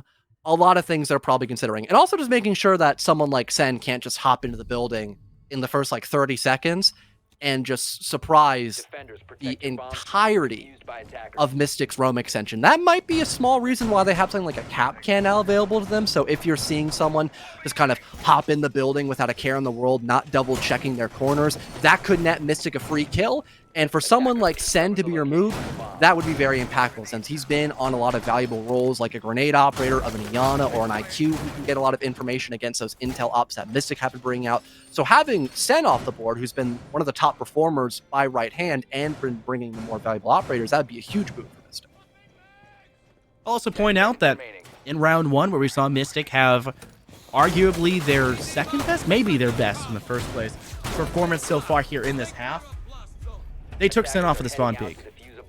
They were on an IQ, so they weren't necessarily on the entry roll, so there's some something to give in regards to their playstyle, things like that. But Sin was also sitting bottom of the pack, or near the bottom of the pack before that last round. They were sitting at 6 and 9. They picked up 4 to conclude. That brought them into second place for their team in terms of kills. But Red Right Hand, you can't just rely on a miracle of a single player popping off in a round here and there. And I think Mystic have kind of broken that illusion for themselves. It's just one round. It's just one player. Find the raid boss, so to say. Stop shaking in our bootstraps, and let's take down this player and shut down Red Right Hand. Let's get them eliminated first and foremost. They're going to go for a pretty aggressive approach. You highlighted that Red Right Hand were completely ignoring Bakery previously. Maybe that was the right idea because they try to step in. Sneeze instantly gets DB a node and finished off, but it does allow for Owen to go for the refrag. To get rid of the Finka, so no more adrenaline surges for the rest of this round. And also, you only lost your Cade, with both of his gadgets, I believe, being deployed and now removed for the most part. There's at least an opening found by Red Right Hand side of Bakery. There's Sen springing up once again. A very impactful kill collected by him, just playing underneath Harry Potter of Red Stairs. A second one now collected for the Iana. Beezy springs over by that red window as well. And now that leaves just Kirk in a 1 versus 3. He's off the bomb site, but he might still have some of those yokais at his disposal. So there is an opportunity for him to maybe stop this plant from going down, but so far it's just Red Right Hand continuing to push deeper into the bomb site, not even trying to get this diffuser down just yet, as they're waiting for the perfect moment to try to stop this Echo from maybe winning this round altogether. EMP deployed right underneath the feet of BZ. That could stop the yokais from working completely. No. Kirk will check it, but that will not be the case. Buying a little more time here for Kirk, but with those Echo drones being visible, it's only going to prolong the inevitable. Red Right Hand finally in the lead since the beginning of this matchup, and towards the end of that first half, they are finally in an advantage against Mystic, and now get to start on their defensive side for overtime. We talked about it during the break. You were very highlighting of the Red Right Hand matchup against Orbit before, that it felt like Red Right Hand were falling into this fallacy of stepping in and like wanting control over these certain angles, but not really, engaging. They wanted to sit outside the map for the last 20 seconds. They wanted to hold into that final few moments, and they would run out of time. They would get picked off the second they entry because they just don't have enough control. Red Right Hand, look at how they've changed in the second half. Look at how they've completely adapted their playstyle. They find that Mystic are sitting still. They're not doing much. Red Right Hand, they get aggressive. They get into it. Sin agrees early. You had your Finka that tried to engage as well for Sneeze. So many options were there for Red Right Hand that last round. And yeah, they lose first blood. They frag right back without getting the refrag. That sets Mystic up, so they've got to readjust themselves. They're going to say, well, Bakery's likely the push, but then you have pressure from Kochek. Then you have pressure still coming in from that whiskey bar. And that's been a really interesting there for Sneeze. They just break their own cam. It's been a really good return for Red Right Hand, who've changed up their game plan almost in its totality from the beginning of that half to the second half. They realize their shortcomings and are actually, unlike you see in a lot of the T3 scene, fixing the problems at hand. It just may be too late in the season. Maybe eliminated here. Maybe. Might not be over just yet, though. If they end up winning this match, they will not be eliminated. Instead, that will be turned around onto Mystic. Always a chance. Yeah, there's still a chance. This is Mystic's map pick as well, right? So, yeah, a little. You called it the litmus test. I think Red Right Hand's proven to be a little bit more. How do I want to phrase this? Their pH value's been a little bit higher than anticipated for Mystic, a little bit more toxic, so to say. Somebody hasn't been putting the chlorine in the pool. They're all over the charts. Yeah, somebody has not been putting enough chlorine in the pool at the end of the day. I thought you were going to say no one's been putting enough chlorine in your water. I was like, I don't think that's safe. No, it is most definitely not. And having worked at a pool, chlorine is very unfun to handle as well. That would not be good. We don't need another Columbus Invitational incident where I get sick by drinking their tap water. That would just, would suck. Oh! Wow. That double engagement by BZ, that just sucks for Mystic. A huge opening play by the Wamai. Sure, you lose those magnets, but you also lose your Twitch and one of your only sets of grenades. Oh my And there's goodness. still Sen just hiding behind Ticket, another one collected for Red Right Hand. Mystic tries to bounce back, but they're still at a major disadvantage. They tried hitting the go button so early in this round, but it's backfired against them. Kirk now desperately low on HP and options, stuck inside the mining room. A spray down by Sen almost confirms him another kill in this round, but currently he's just playing with his food, so to speak, as Kirk is just kind of stuck outside of the bomb side, and once again, very low on HP. There aren't going to be many opportunities for him to take a gunfight that'll be even or advantageous for him in this position, unless Skunks can find a way to assist him by hopping in the building. And eventually he does that, but now both the Ace and Iana are kind of just boxed in between both Train Room and Mining, just hoping that Red Right Hand will overextend into this position.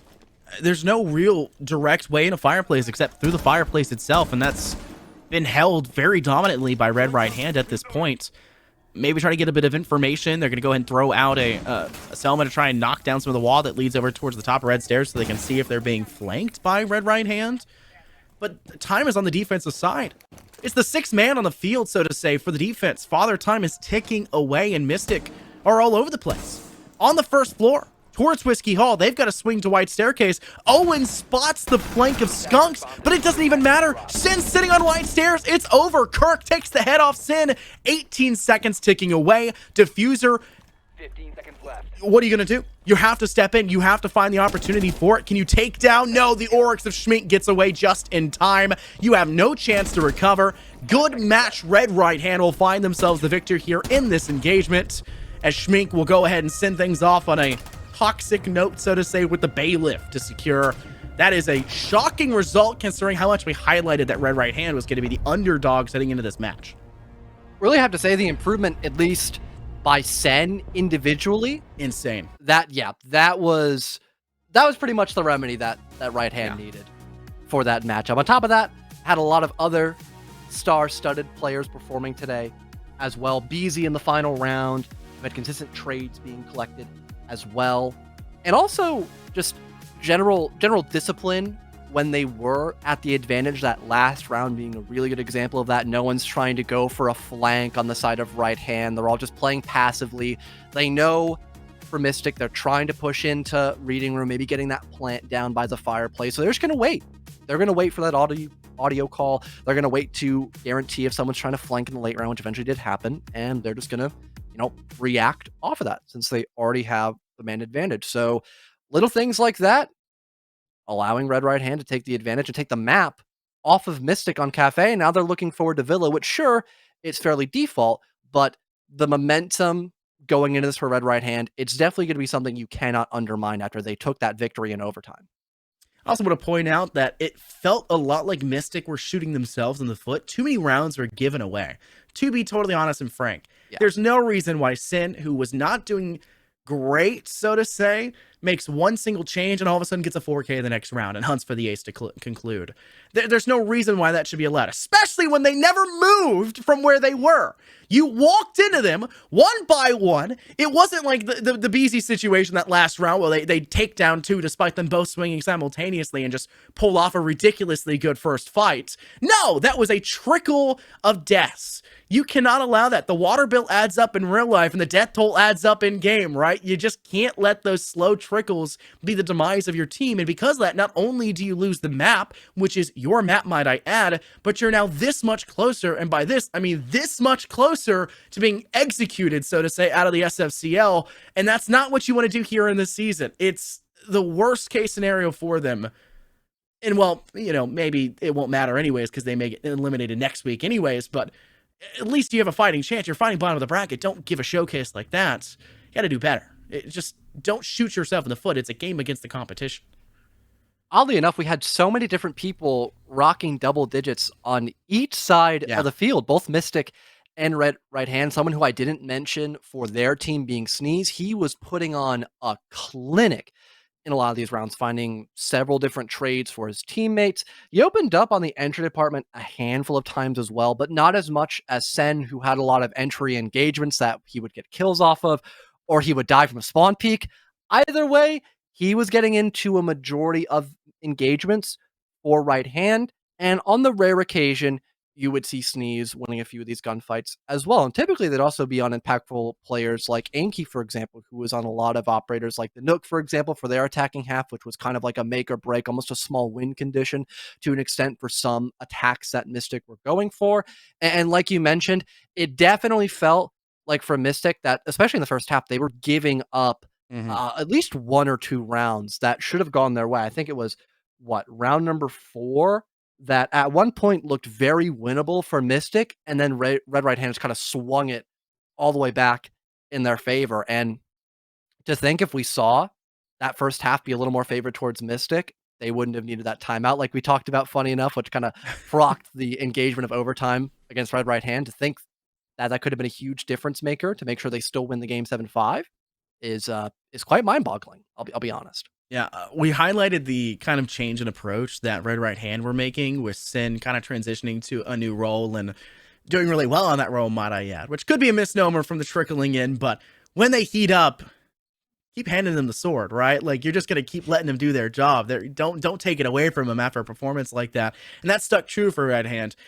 For Mystic, it was a little bit of the opposite. Amkey was on a super cold streak in that first half. In the first round, Right. died immediately. They changed things away, saying we wanted a Yada here in this round. Amkey go ahead and switch to something else. They have a really solid round 2. They turn in round 3. It's really good as well. Round 4, they switch back to having the Nook. And what do you see happen again? Just not the best showing. It feels like they had this strategy in their mind of saying, when we want to push from the bottom floor up, we want that Nook, which is okay. But it felt like they weren't following behind it well enough. So when the Nook would die, there was nothing else there. It was a total lost cause. And it was either your Nook goes off or your Nook does nothing. And either way, it may not even matter in the end, because you just don't have a very cohesive push when you're coming from that first floor. They just looked much better breaching from the top. Well, with map number 1 coming to a pretty long conclusion, one that we were a bit surprised about, we'll hop into a quick little break and be ready for Villa in a few short moments. Don't go anywhere. We'll be right back.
Welcome back, everybody. I don't have a fancy intro like John does at the beginning of map 1, but I do have one to tell you.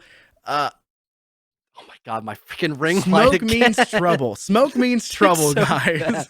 There we go. Now There we're it talking. is. There Look it at is. that. Make sure to include the small child currently coughing up a lung, because that's going to be us here in a minute if we see the underdogs here in this series of the Red Right Hand actually manage to upset Mystic, who have quite a lot of history in the T3 scene in general, John. Not just including the SFCL as a whole, but in general. And they got kind of caught off guard on their map pick. So Red Right Hand now heading to theirs, which is our second map of Villa. You know, there's a million possibilities to one. I actually am very excited about this one, much more than I was going into map 1, because we thought it was going to be a different tale.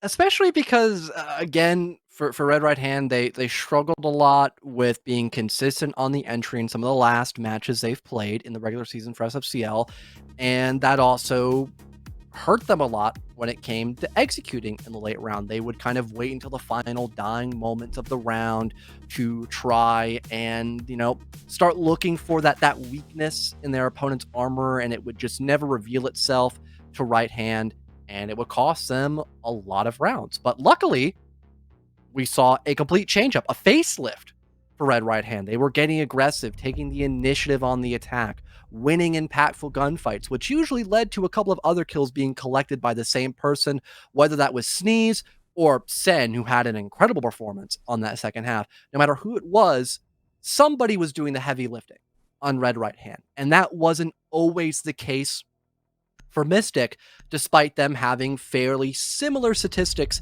in map number 1. And going into Villa, already a couple of interesting changes. We have the same Ying ban that we saw back in map number 1, but Brava is being removed, which we did see a lot of by Mystic in the first half, so I really can't fault Red Right Hand, especially since there are a lot of, you know, really important cameras you can use to your own advantage as the attack. I mean, 90 is a perfect example of a default cam that can benefit the attacking side, and also a lot of utility that Red Right Hand were bringing out on their defense also can be countered by a Bravo drone. So I guess it makes sense. I'll also point out that, yes, we still see Ying, but it's actually Mystic this time around that bans it instead of Red Right Hand. So a slight change up there. And the only big difference truly being that Flores is being allowed to play, but Brava is being taken off. So we're still in a meta right now, John, where drones are not being allowed, whether it be one way or another. Which, to be fair, Antero says it best, the single most important piece of utility in the game of R6. Every attacker has 2 of them in their back pocket for drones. Knocking down any extras that could be in play just further makes it harder for the attack to, I guess, make quick use of all the potential that's there. Gonna be stepping up, though, first and foremost, over towards Plains and Games, with Mystic being your team to start off first on the defense. Capcan is on the board for Dude. That means a Nitro Cell as well in that back pocket. Expect them maybe to linger about on that first floor, maybe towards Piano more specifically, to go for a Nitro from below, maybe, could be the option. But you also have to deal with the Smoke, who kids should not do, but Kirk can go enough for it. Dude, I love that poster. It was like $5 like an antique store, and it's just the funniest thing. It's, poor little fella found his dad's like box of Stogies and just had the worst experience of his childhood life. But we might see one of the worst experiences that Mystic has ever undergone, because the lineup that Red Right Hand has, it is just explosive. They've got a Blitz for study/main stairs. They've got Sen, who's on the Amaru, who can probably go up by the skull window if they want to, or maybe even the hatch by Art Studio. That'd be really risky, but I'd kind of dig it. And they have Owen. Ah, I see. So they have a little cutoff angle for anyone who's like too far back by skull. Oh, that could help Sen try to get up in through the skull window. That's honestly a really smart idea. I dig that. Oh, no, it's for 90? Why are you going up 90? I've actually seen this before. If you swing up through 90, it allows for you to get kind of a surprise angle on the players that are holding that. The issue is, I think it's kind of been spotted out, it's 2 kills lost for Red Right Hand. They do get 1 back clawing over towards Skunks. Kirk is looking to deny Sen, who had just gone through that window there with the Garu hook. and is an easy kill netted for them as they were still holding over towards that shelf side. Dude finding yet another one, 9v19 of takeoff, Sneezero. Schmink is the last player left standing, has found one. A shield placed over at top of stairs could be an issue, and they do take a lick of damage, but it's not necessarily enough to hold them back just yet. They'll swing in through that office door, now hiding behind a map. They go ahead and send down a smoke bolt, but they didn't switch. And because of that, it's a bit of a fiery solution to what could have been an okay problem, maybe, to go for a plant, but there was a toxic babe to come after the fact. Gigabrain denying the kill for the smoke. Yeah. Gotta let them charge respect their the hustle. ults, you know? Overwatch 2? I don't miss that game. That game sucks. Oh, man, that's so right. I can legally say that, too. Legally? The game is very bad. They don't pay me. So all right, that's on them. That. They should bribe my opinion of Overwatch. I think that'd be very epic. Maybe I'd have a different opinion. And maybe if they buff Roadhog. I think I'd have that a actually change is of the heart only too. way. I don't think even if they paid you, you would that's a always good point. think positively. I think it purely may just be the Roadhog buff that's needed for you to truly turn your opinion the other way around. I'll point out that Red Right Hand last round had a very interesting selection of operators, and if you're colorblind, they were all the same color except for one. That was Sneeze and the Ayana last time. I wonder how you would know that. Anyways, moving on from that. There will be no tomfoolery for Red Right Hand. Their lineup looking a bit more normal in comparison to what we had last time. There is no hard breach for a trophy room bomb site attack, which is probably the only abnormality we see by them. But they've got a plethora of grenades. They've got Rotero drones to break some of those deployable shields, and maybe some castle barricades if they're too far away for the sledge, or Ash perhaps. And speaking of Ash, look at Sen! He's just creeping up main stairs and Skunk's on the reload. That is the worst timing by Skunk possible. And Abe Kiwa's library? No! How do you let that brother get past you? Kirk trades, luckily. Man so sneezed. the player main stairs is gone, but oh my goodness, that was wild. Man sneezed and forgot to open his eyes afterwards. It's just a horrible situation for Mystic to be in. Anki does fall. Schmink gets the pickup for that kill. That will regain the advantage in number count. I'm taking forever with that one for Red Right Hand. And I'll point it out, you don't necessarily need hard breach if you're just going to use the door frames anyways. They can't hard denial your door frame. Best they can do is put a castle barricade on top, and that's what your sledge is for. You also have the Rotero drones as well that Owen has utilized none of up to this point, is still trying to find a solid position to work from, to tuck themselves into a neat little corner and maybe try to find actually useful util to work off of. They're on the rooftops. Here goes their first. They'll send it down into the master bedroom, and they'll use it to break the castle barricades that are placed, leading over towards that triple wall, which could be the right idea, but you're still losing players because they're peeking angles with no real chance for a refrag, with Spider taking down BZ.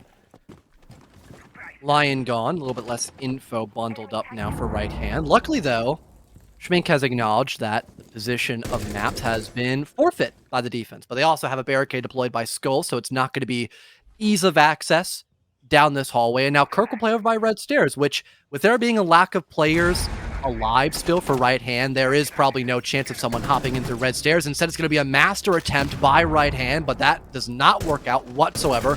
Dude will punish Sneeze for the over-aggression. Schmink shuts down the mirror, still playing by that red staircase previously mentioned. Things are tied up once again, but the options that Right Hand have to try to get in the bomb site and maybe get this plant down are very limited. And if there's intel for Mystic, maybe they could use those impact grenades to stop that diffuser from getting put on the ground. The biggest highlight right now for Red Right Hand is Smink is still alive and is not on Capital, meaning there is room for errors that won't just instantly kill you laying down behind maps. Schmink has a nade, though. Maybe there is room for errors, as they have themselves maybe the chance to have the one bounce back their way. They'll send it, though, to clear the shield stacked up on that A site. Dude, now losing a little bit of the advantage they have to re-swing through that doorway from the astronomy side.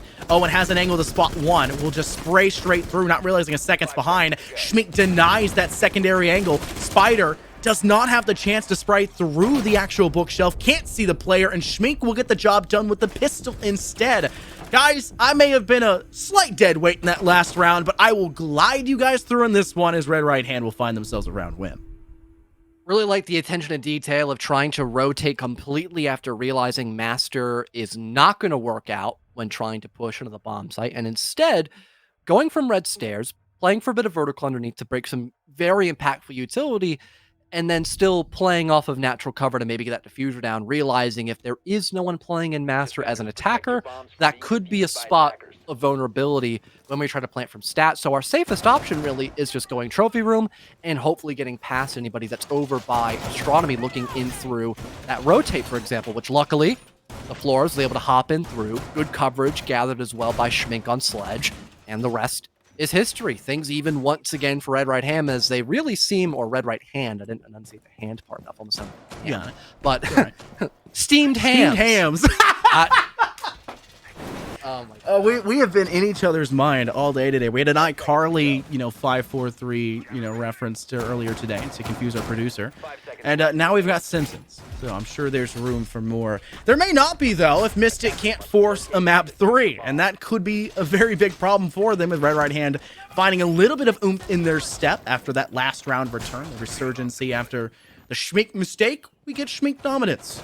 That's a big one. Solus is on the board. They're using that for information. That's another big factor that Mystic utilized on the last map and was a big problem for Red Right Hand. You highlighted that they were losing 3 out of the 5 of their drones by the end of that prep phase. This time around, though, only losing 1. So they at least get to keep the majority of those drones, the most important piece of util in the game of R6. And they're doing a much better job of, I guess, trying to give themselves a solid start and not shoot themselves early in the foot. Quick use of the Selma knocks down the hard wall sent over towards Pantry. Mystic could, well, continue to hold on to that second floor, but Red Right Hand are doing a wonderful job of just solving their presence, with Sin getting the first pick on a Spider. Just zero fear. Luckily, there's a bit of info to help assist. Aim Key, nice shot on the sneeze as he falls away now. And popping in a bit of a nice shot in chat as well. Love the sportsmanship there by the offensive side. Mystic now have the advantage back and have slowed down Red Right Hand to an extent. Aim Key now been fully committing. Catches Schmink off guard. No more vertical available to Red Right Hand besides maybe these breaching charges by Owen, which he'll try to use to the best of his ability. But Mystic, it seems like they've come out on top of those early engagements and can now pay off some dividends because of that, just sitting quite comfortably down below. Not giving Red Right Hand a lot of options. They're going to have to give up this top floor control rather shortly and probably have to just hope they can execute well enough from someplace like Library or Pantry. But Kirk is still up above. He could flank if there's proper info relayed to him, or if someone just gets a little bit too comfortable on this top floor, expecting everyone to still be down below rather than anyone trying to take an immediate engagement in this final minute.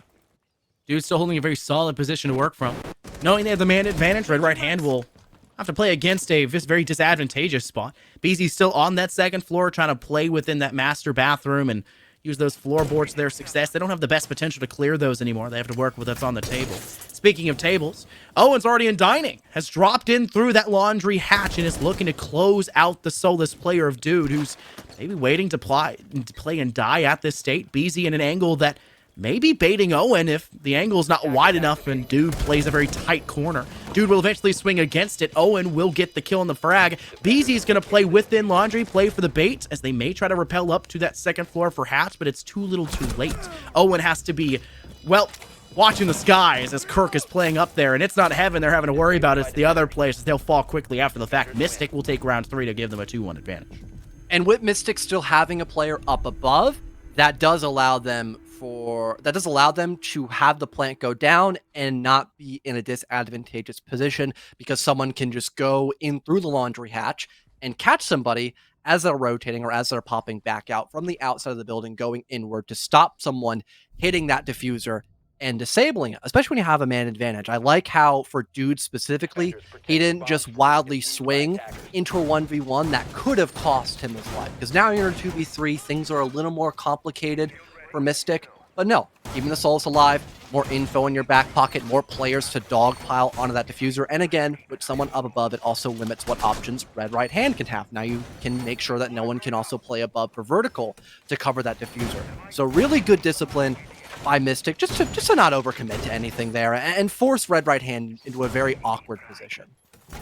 I like the fact that giving up the diffuser there for them isn't this end-all be-all spelling of disaster, because they know that they have their Oryx on that second floor, because they know they have a cutoff to the only reproachable angle for Red Right Hand. Attacker's objective is to locate They have bomb everything they and need. defuse it. It would require a miracle for Red Right Hand to get that kill on the Oryx through hatch and then to rotate out. Owen was already going to die anyways. There was no problem for them. It was just a very solid defense for Mystic, who realized what's at play. And instead of, just playing this giant bluff, they don't have to worry about it. They've got a full flush. And once again, I think Red Right Hand were bringing Uno cards into the game. It's just, you realize that they're looking at the wrong thing. They're looking at the menu of the casino they're hanging at instead of the actual cards in their hand. Mystic, though, defensively, they're going to opt to head over to the Plains and Games Room side all over again, with a little bit of an extension by Dude here on that cap can, once again, like we saw in that first round before. They're going to go ahead and swing on into the master bedroom side. Sneeze, the first player to do so, who had a wonderful game in map 1 on Cafe, but since then has not had the best entry here on this Iana. Maybe the information being their highlight, but I think the drones have been the biggest factor for that. But it could be a problem here in this round, because look at what they lost. 3 in that prep phase. It could be a little bit difficult for them in the later stages. Sen is cooking up something very malicious inside of Memo. Now he's got info. There's a guy also playing inside of Library. He'll try to engage on that player, and, well, really no hassle about it. Even breaking the Capcan trap, so no damage even done to the Nook, and he's expecting someone walking down red stairs. It's a bit of a tag team, though, so Skunk is able to eliminate Sen, but a 2-for-1, that's definitely a deal I'd take any day of the week for Red Right Hand, as they pretty much wipe away any remnants of this roam, besides Skunk, who is still playing down below, but that leaves only 2 defenders left in the bomb site. Both Skunk and your smoke player of Kirk are here to fend for themselves with a couple of magnets and ADSs and maybe some of those toxic babes just to buy a little bit more time. But with the fact that they can't even play inside a vault, they're very constricted to the bomb site, and they're really going to have to hope that Skunks can pull off a miracle here on some sort of flank, perhaps. There's the chance that Red Right Hand have made here, actually utilizing that 90 window as a repel and an angle cutoff, instead of using it as a free entry into the map there with the Garu hook of the Amaru they had previously. A lot safer of an idea and a lot more control garnered from it. It's going to be an important foothold for Red Right Hand to work from, but Spider, who's still on the board, seems like they've got more than just 8 legs. They're adding on to the tally. Sneeze at the other end of that SMG falls victim to it. BZ does get the long-range angle, and Spider's eyes will not allow for them to see those tracers before they tagged him and finish the job. Regaining the man advantage for the Red Right-hand side as there is 25 seconds ticking away. Kirk relocating away from that aviation side, now over towards Games. Kirk tossing out a toxic babe to maybe stop Red Right Hand in their tracks to swing through that doorway. Skunk's out on veranda looking for the option to swing in through door. Kirk continuously tossing out the last bits of util they have available. Toxic babes now no longer a factor. Skunks gets DBNO'd. BZ's got the stick. Plant goes down. It's up to Kirk to clutch. They've isolated Schmink over towards the top of landing. That's 1 kill netted.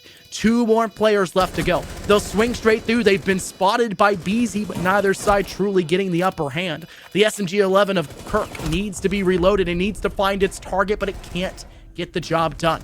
BZ gets the upper hand from behind couch, closes out that vault player, and it will be a round 1 for the attack again.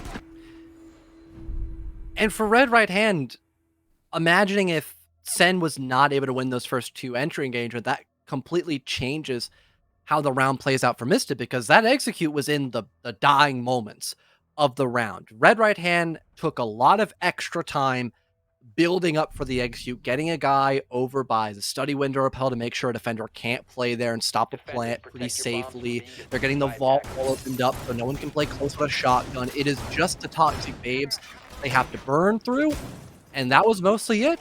Red Right Hand, as they had accounted for everything else. They avoid the final toxic gas, get that diffuser down with the man advantage, and the rest is just simply played out by Red Right Hand. But again, having Sen hop into the building in just a minute time and work 2 open engagements, that really did set the tone for the round. Right Hand can get away with a lot more in the late round. They can take a lot more time to set up for the execute because they have such a powerful advantage so early in the round.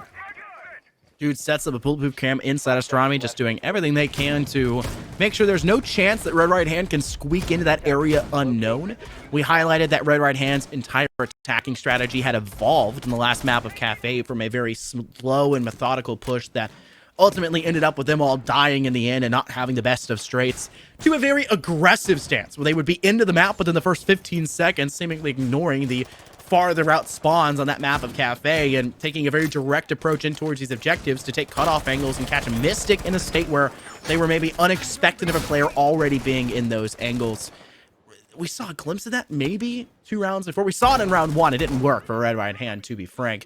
But we've seen a bit of hesitancy from them after that. And it's worked. It's obviously gotten to the point of being tied to, too.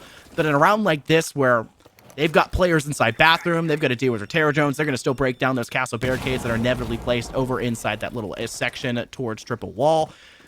They have a lot of work cut out for them, but they also know when to engage. We're expected to see them breach in through those windows. They've got players set up. They're sending out flashes. They're going to swing around that corner. And without, well, with hard breaches that they finally have here in this round, they're going to be much better prepped to actually clear down that wall and take longer angles. Well, the mirror window should be removed momentarily by the help of those Selma charges. So it's a little more challenging for Mystic to stop this clear. No, Spider's got impact grenades. He stops both the Selmas from connecting for the most part and wins the opener against Sen. Things looking a bit better for Mystic for the most part. Sneeze hops in though, confirms a trade, but he doesn't know about the player inside a bathroom. Luckily, Beezy's got coverage though, dude taken care of.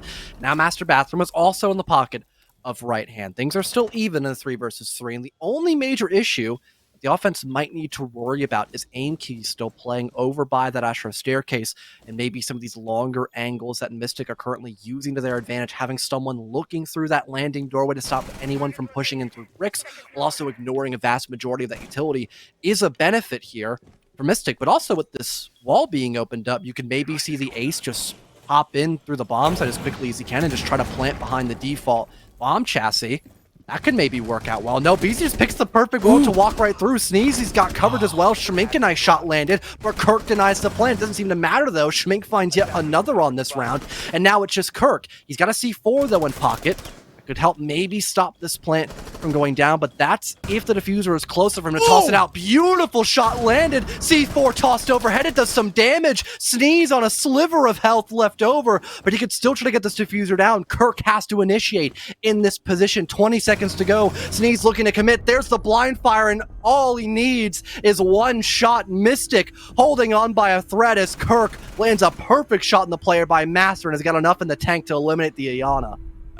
An interesting idea from Red Right Hand. They know they have the man advantage. They're going to do the exact same thing they did previously on Kitchen and Dining that worked to net them the plant. They didn't have an ability for the post plant, but they start plant, they stick a player in to cut down the angle that's there for the shutdown. This one's a little bit more difficult though. There's 2 sides of the coin in which they can come from. That was not an option previously on Dining, making the job of the player to deny for that frag a lot harder. So instead they play for the refrag. They have one player watching in through that, well, behind the mirror and barricaded wall and triple wall. They've got one player in door frame as well alongside Schminky, who was going for that plant. The issue was after that point. It was a 2v1 and they got isolated. A ridiculously clean shot knocks down your triple wall player, and it's left to the 1v1 where Sneeze is down to 1 HP. It's pretty much a lost cause. You're stuck in the last 15 seconds. You have to force the hand of Mystic. Either you take the long angle, move over through, Red Man and try to swing back over towards Trophy and catch them off guard, or you just go for the plant and pray they don't swing you. There is no right decision in that position, and Red Right Hand just had to essentially eat what they sowed because Mystic just pulled off what seemed like an impossible standing. Big potential to get that 4-2 half now for Mystic. Going back down to Dining Room, which was a really challenging bomb site for Red Right Hand to get the perfect angle on. They weren't in the best position to execute, and Mystic took advantage of that, kind of forcing them to plant the diffuser, which didn't leave them many options as they were just kind of trapped between Laundry and the bomb site itself.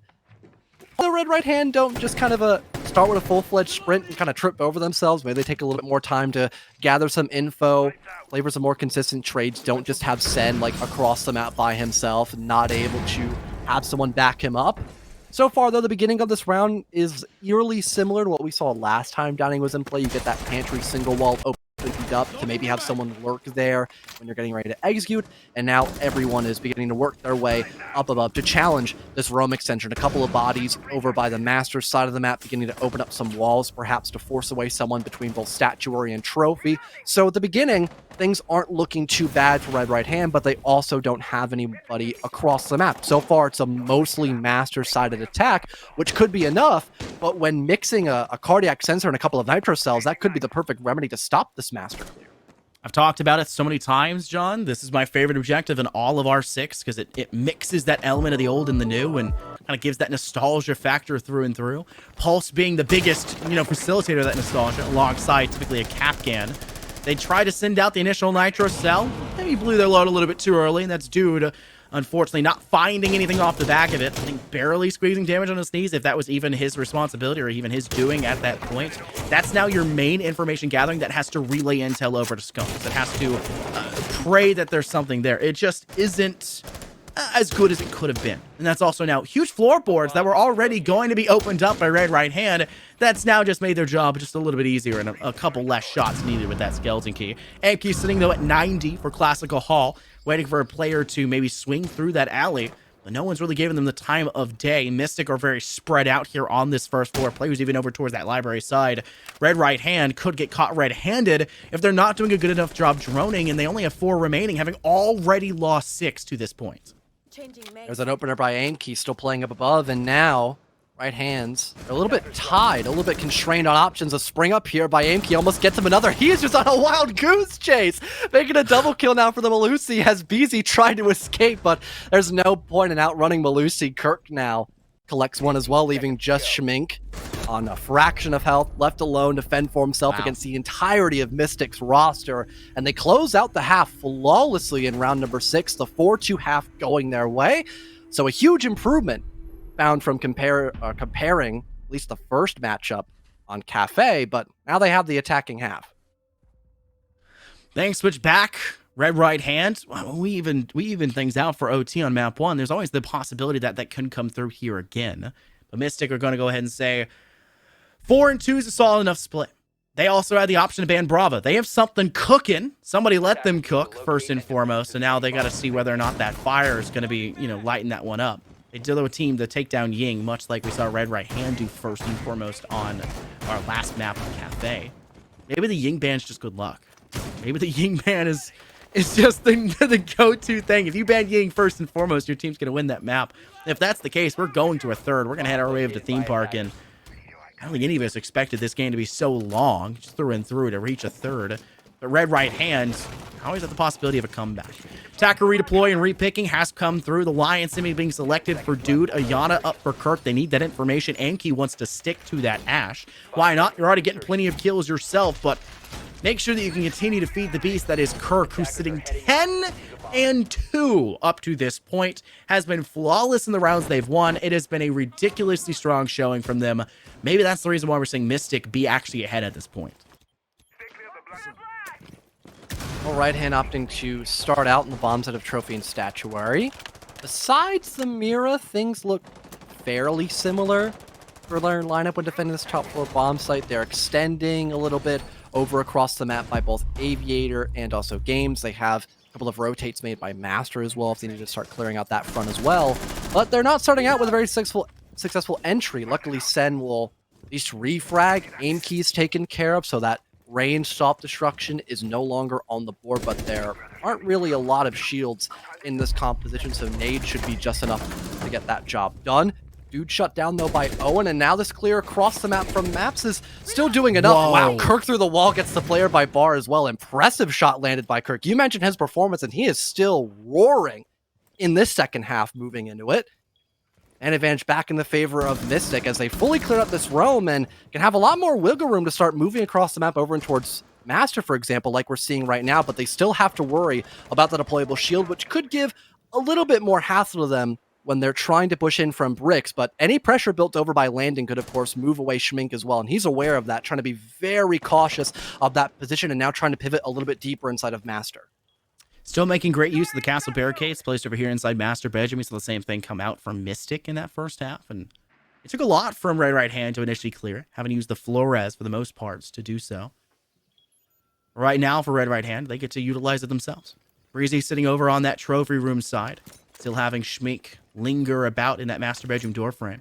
Kirk down below, inside back hallway, nade prepped. The Z-ping's coming forward. They've still not moved. That should be a kill. No, just barely not enough. BZ survives with quite literally only the skin left on their legs. Everything else has been quite literally obliterated after the impact of that nade. That just makes things easier, though, for Mystic to net themselves that kill. 45 seconds left, ticking away ever so slowly. Red Right Hand may be able to say we've got equal odds with Father Time joining the foray, but with so much time still available in the bank for Mystic, I'd still say they're in plenty of good sitting. He can be a fickle mistress. He can work for both teams. Managed to take a couple steps away. Nobody's watching the plant position for Skunks right near the statue, and because of that, the plant will go down for Mystic, and they will inevitably cascade further to take down BZ inside Closet. It is a game over for Mystic, as they will now climb to 5-2 up to this point. Not really having any response to that plant, like you mentioned, pretty much set the round in stone for Mystic, especially having, again, that slight man advantage. They can, forfeit a couple of players to go across the map by master. So when going in for a statuary plant, it's pretty straightforward to get that done. Again, that was one of the main reasons why Red Right Hand were not opting to go there when they were attacking that same bomb site where they weren't trying to plant over by statuary, because they had no one over in master. Their best option was to go in through trophy. Luckily, Mystic did not have that issue, so they get to go for their original plan A by starting out with that clear from the aviator and study side of the map, then working their way a little bit closer towards the objective. Now aviator will be the bomb site selected by a Right Hand. A lineup that is not focused on really each side of the meta, so to speak. They have everything accounted for. They have plenty of utility they can bundle up in the bomb site with those ADSs, those Vulcan packs, even a playable shield brought out by the Alibi, but they also have operators that can help with the roam, like Sneeze, for example, playing underneath with the Mozzie. If he has a pest available to him to use, he could maybe, mix that with a Nitro Cell to stop a Master overtake or at least prolong it. And also, again, having Sen on an Alibi, I mean, usually you just see an Alibi just run across the map with an MX4 Storm, and that usually finds some success. Kirk's been relegated over to Habana duty, no longer allowed the Ayana role previously there. They're also opting to bring a Flores into this round, something they did not bring last round, and that was something that was needed for Red Right Hand when they attacked that Master Bedroom side previously. Maybe one of the Mystic forgoing that and still finding success is plenty impressive in and of itself. And now they're going to go ahead and opt to use it here. Dude's going to go ahead and default drone on in, though. Sneeze sitting over inside of Reading, looking for maybe that cutoff angle that could be there. BZ, though, will be the first player to pounce. That's through the floor holes created inside of that aviation room. In a nice angle to that main door, finding themselves a first pick onto Spider, and you lose nades and you lose the hammer. And now there's no nades left for that Mystic side, something that was so effective for Mystic just last round when they managed to all but destroy BZ in one fell swoop with wonderful live pings that were brought forward by the rest of the team to facilitate it. Mystic still trying their best for at least a clear beginning for more of the master side of the map, and maybe catching somebody off guard who could be below. There's at least one other person here that could potentially assist aim key, but not close enough to coordinate that attack on someone who's over by library. Sneeze will catch aim key off guard. Skunks eventually reciprocates and finds a kill on the BZ as he walks down red stairs, I believe. But all things considered, Right Hand having a pretty good start on their roam clear, removing Spider, who could have gone for grenades underneath to work a kill on someone who's playing by the bomb site, or maybe destroying a bit of utility, boasted up over by that aviator / maps position. Now that's something that Red Right Hand don't really have to worry about. All they're really focused on right now is stalling this push over by 90 hallway, which they have someone in the 90 corner proper to maybe challenge someone like Dude who gets a bit too aggressive on that player who's by bar. Bit of info gathered as well for Mystic to maybe force back that person from 90. But if no one goes up red, for example, or goes by the 90 window repel, it's going to be very difficult to actually challenge that person 90 without just a direct confrontation. The thing that brought Red Right Hand back into the game on the map of Cafe was Sin. He's not had the best of games so far here. Is definitely sitting above the rest of the pack for Red Right Hand, only below Schmink in terms of kills. But 7 deaths is not the best straight to be in. You've died every round that's been in play, except for this current one here. There's still plenty of time to have that be a chance. Skunks gets DBNO'd and pretty much concluded right after the fact. Sin finds a nice pick and a quick flick over to the veranda to shut down Dude as well. spots and maybe not highlighting or not liking that I didn't highlight them enough, but they'll finally find themselves a little bit of heat here, and maybe that little bit of pepper will give Red Right Hand a good chance to come back into this one. Still a 2-round buffer between these two teams, but now no longer with the choice of heading to that aviation and games room side. They're going to opt to head down to that first tertiary floor, dining room and kitchen, my favorite objective, where they had a good idea, but it felt like every time we've seen it in the post to come out so far here in this map, it's just not found enough success due specifically the player to have that problem previously. They have a bandit as well. That might be for A, the pantry wall, and B, just to have another nitro cell, but also like being mobile, because like you're not going to be anywhere near as fast as a bandit if you're playing Kaid. So I guess forcing like a pocket EMP or some sort of utility along that line from Mystic, not a bad idea. And also if the bandit is maybe still playing below, he has a C4 to use. Just really jarring to see that you rarely see a bandit play. Oh, and for the triple wall, at least he's not going to have the rest of his bandit batteries go to waste on one position down below. What is that frost mat? Yeah. Unexpected. You want to bet that gets a kill on somebody? Where is it? It would say Tom showed it. It's like near the memo door. There's like a little decline by a couple of steps, so it blends in easier. Yeah, he's gonna show it off again. Oh, do you think that gets a dude, kill? That's rat. That is so weird. I mean, Mystic may be playing for a more direct approach, like through Hall. Think about Kirk being over on the Nook. They have Aim Key playing over here on the Zofia. They may take that a bit more of a direct approach. That could very well be an option for that. Frostmat may actually get a little bit of attention, which seems foreign for most R6 players, but maybe this is the chance for it to actually happen. Red Right Hand, though, defensively, they're doing their best to gather the intel. Easy, maybe not having as much information as Dude had previously, because it doesn't seem like Mystic are pushing in from that master bedroom side more specifically. They do have Kirk all the way over towards that veranda. They do also have two players lying away. Dude being the one more specifically that's probably getting pinged by BZ down inside dining for that information. But with those nitro cells readily available, you got to make sure you're detonating at the right time, and BZ's already tossed theirs out, and I believe detonated it as well, and it's not found anything except a lick of damage on the Dude. At least now, with you still having the cardiac sensor, you can just relay more info to your teammates who still have a nitro cell. Make a bit of damage dealt on the player by Boar. He now falls away. And speaking of which, of that cardiac sensor, Easy currently spotting no one over near Pantry, so he can probably readvert his focus to the top floor, at least looking by that area on the top floor to catch anyone off guard. Speaking of catching people off guard, Kirk is just in laundry, waiting for someone to maybe peek the hatch perhaps, or get a little bit too aggressive by that single doorway, which it might pay out. Owen's not too far away from there. That could be a huge pick for Mystic. Ooh, another one here. 2-man advantage gained for the Mystic side. These, though, still trying to find their angle to work from. Not expecting Amkey to still be outside and holding window.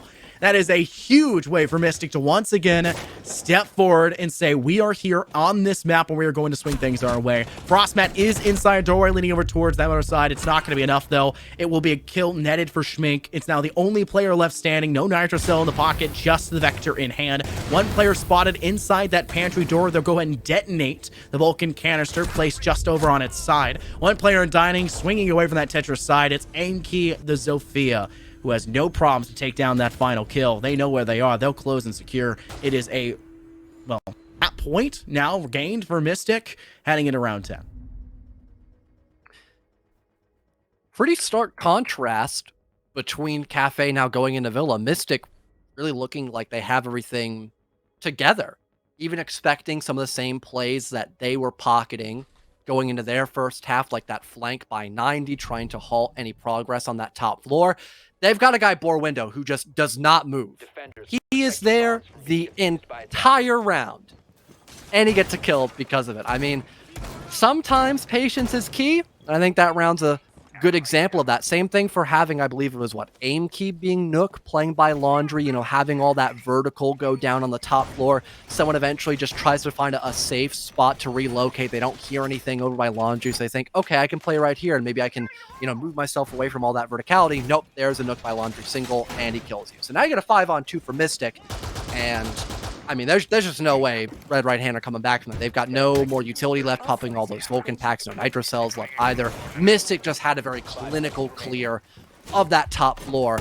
And again, a lot of patience, which really, it surprised Red Right Hand, probably thinking they could get away with a lot more going in for that same flank that Mystic were doing to them, but that was not the case. Oh no. Oh. Red Right Hand caught red-handed. To be frank. Sneeze and Sin go for the run out. And I was going to highlight them anyways. There were 3 players on the side of Red Right Hand at the end of that last map that reached double digits. It was Sneeze, Schmeek, and Sin. Schmeek still alive up to this point. Still has a chance to reach double digits as well. Mystic also had 3 that reached double digits though. Kirk, Aimkey, and Big Guy. All of that is greatly assisted by the fact it went to OT. Yes, that is an acceptable result to say.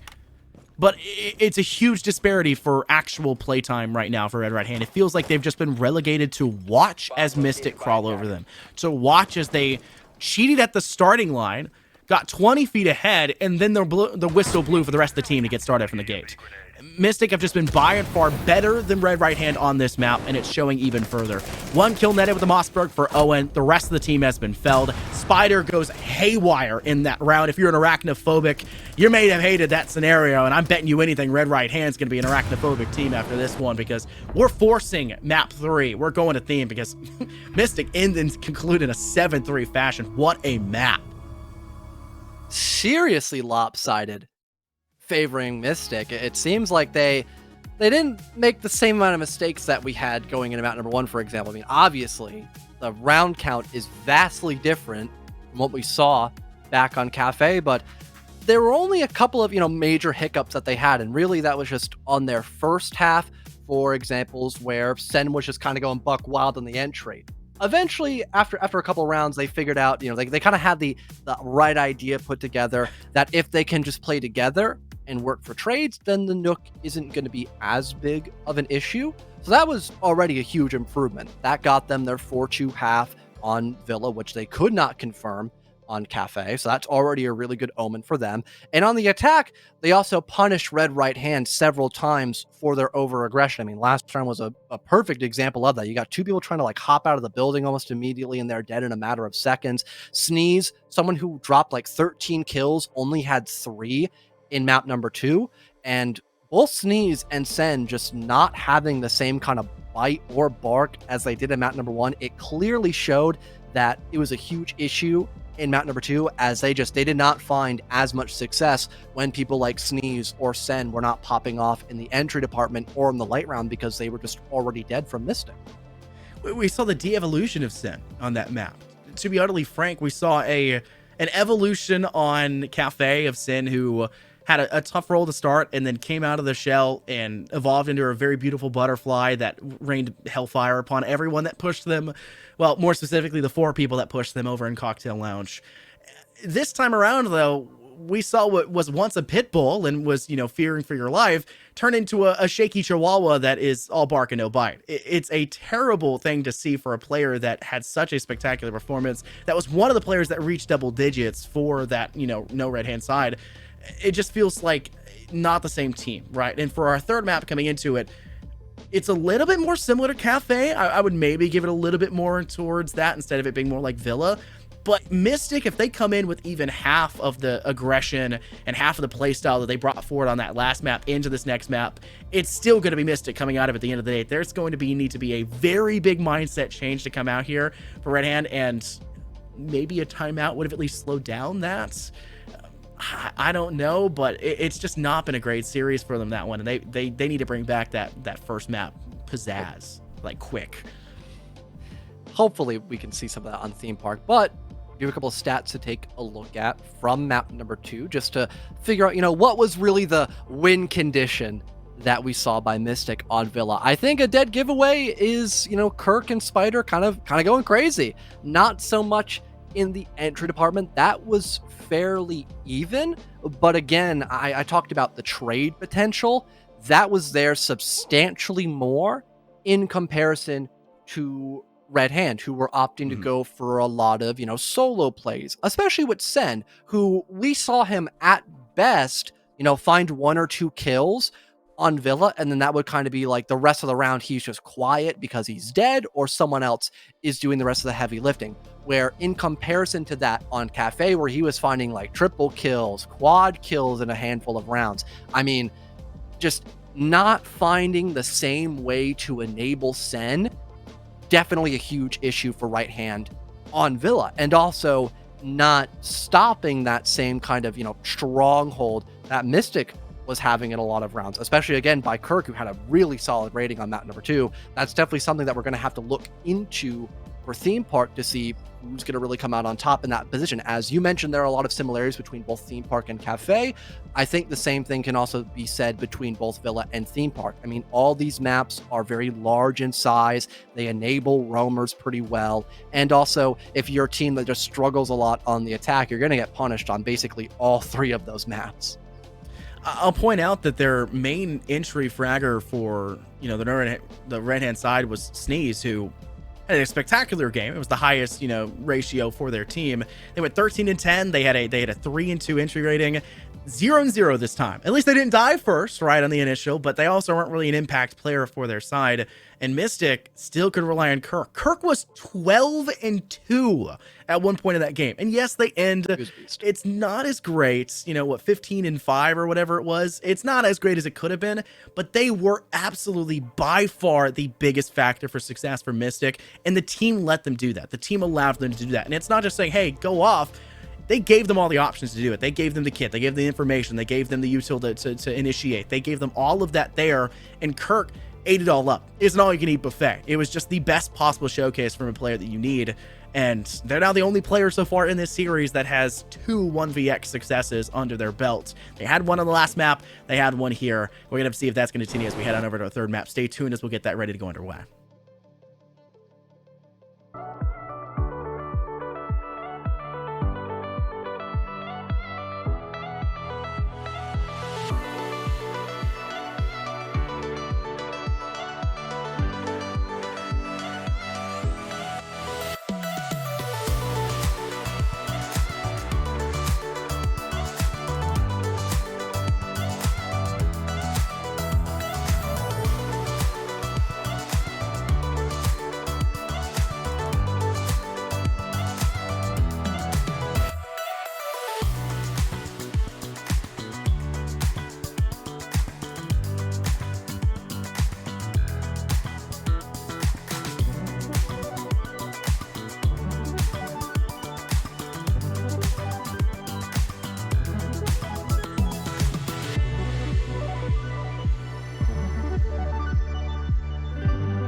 One map is all that remains, Scott, between Red Right Hand versus Team Mystic, and that place that we're going to just so happens to be Theme Park. And I'm really confused as to what I should be expecting. We have seen two polar opposites in terms of, map differentials. We saw a very close game on Cafe where a lot of, minute mistakes were being made by both Red Right Hand and Mystic, which eventually had their opponents of Right Hand winning the map pick that Mystic chose of Cafe.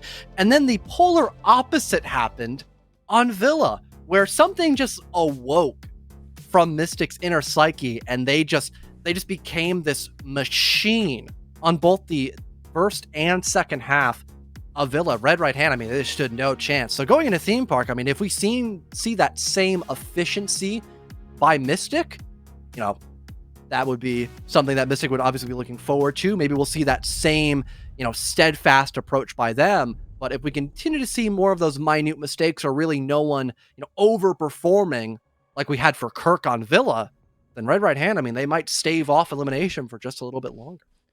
I hate to bring up collegiate, but these players are playing a lot like it. It's the collegiate special, John. It's the collegiate special. Yep. Winning your opposition's map pick, which ultimately throws that decider match quite literally up in the air. Anyone could ultimately take it, but I think the chat is mostly rating for Team Mystic, which was the expected victor, probably in a 2-0 fashion when this match got underway, considering just how poor Red Right Hand had done previously. I think it was a 23% attacker win rate and a 20% defensive win rate was the stats that we had at the beginning of the broadcast. Obviously, that changed after their Map 1 performance and maybe reflected a little bit back the other way in their Map 2 performance, but it's still shocking that they put up such a solid front against Mystic. Our selection here for agent bans or operator bans, I apologize for not using the correct lingo here.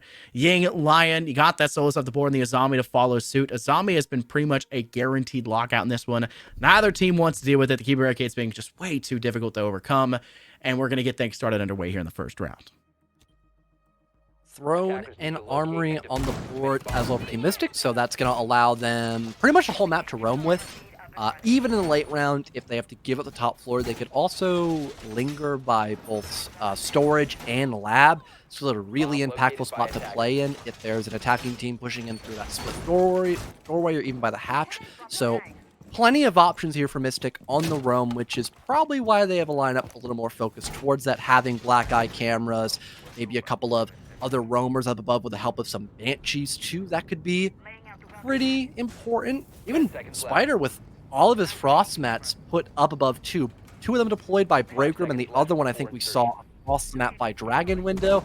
If there wasn't a Mario, this would be a very painful round for them to, play in. But luckily, with that not being the case, I'm not too certain if we'll see someone by Break Room at all during this round. It might just be a position ignored on the map.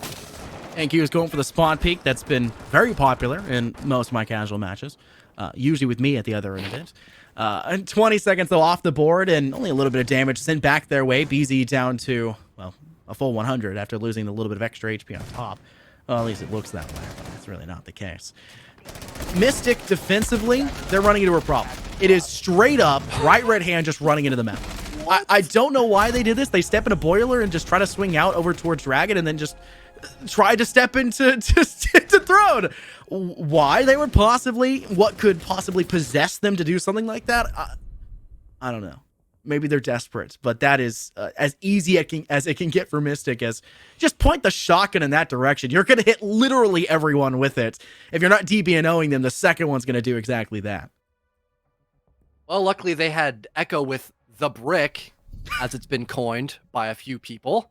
And just like you mentioned, it's pretty hard to miss when you have just one doorway to look at. Skunk specifically, I was going to say, I don't know if he's going to be rocking the Echo shotgun, but there is still a little bit of compact action here. You've got aim key now with the Mossberg instead for a lot of those rotates. And now initiation in office in play for Mystic after a fairly straightforward defensive hold on Throne and Armory. I haven't seen this bomb site played in a very long time. A lot of teams nowadays prefer just to go bunk, extend across the map into like initiation and office, and then their tertiary pick now is like lab and storage. It has been a very long time since I've seen this bomb site, and probably one of its biggest weaknesses that it has currently is just how quick you can get into the objective room by just going into cache, because it's so easy to get that control as an attacker, and also just picking somewhere else to go on the map like Cafe, which is still a really common location to play for your attacking half on any bomb site. Right hands are not in the map yet.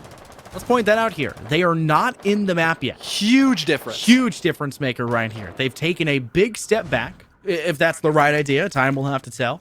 But at the very least, they won't get flawless, right? I may be too soon to say that, but I'm hoping that that's going to be the case. Yokai drone going high and mighty to get that extra little bit of information. It comes right back in, and they're going to go and re-barricade that door, making sure that Red Hand does not have easy access towards that point. Sin is sprinting around the first floor, away from Drug Lab, now over towards storage. Going to take a quick exit out towards Sweet Shop and just reevaluate that approach. But sprinting around like this and making a lot of noise could be disastrous for them, but Sin will go ahead and walk over towards that cafe entrance that got barricaded previously and get a ton of information after it and go for the kill. Wow! Just barely gets the head of Dude, but it finds its target, and Mystic will be a man down. At least we aren't seeing Sen completely flatlined in this matchup. Now having that cafe control could be very impactful. Aim Keen, a desperate attempt, will try to swing out over by that cache doorway. He is punished by Sneeze, having a pretty good position to challenge that mute shotgun. So now for Right Hand, they're slowly beginning to push their way into both cafe and cache room at the exact same time, but Skunk will put his foot down. He refuses to give up so much map control off the rip for Red Right Hand. He needs to get aggressive, needs to work some of those engagements back in the favor of Mystic. But across the map, there's Sen, good for 3 now, looking for a fourth, and he confirms it. Beautiful round by Sen as he starts his attack over by the side of Cafe and rings out a couple of quick kills immediately after his Right Hand. A choppy beginning this first half. At least they tie things now against Mystic. Just do that every round, Right Hand. What are you doing?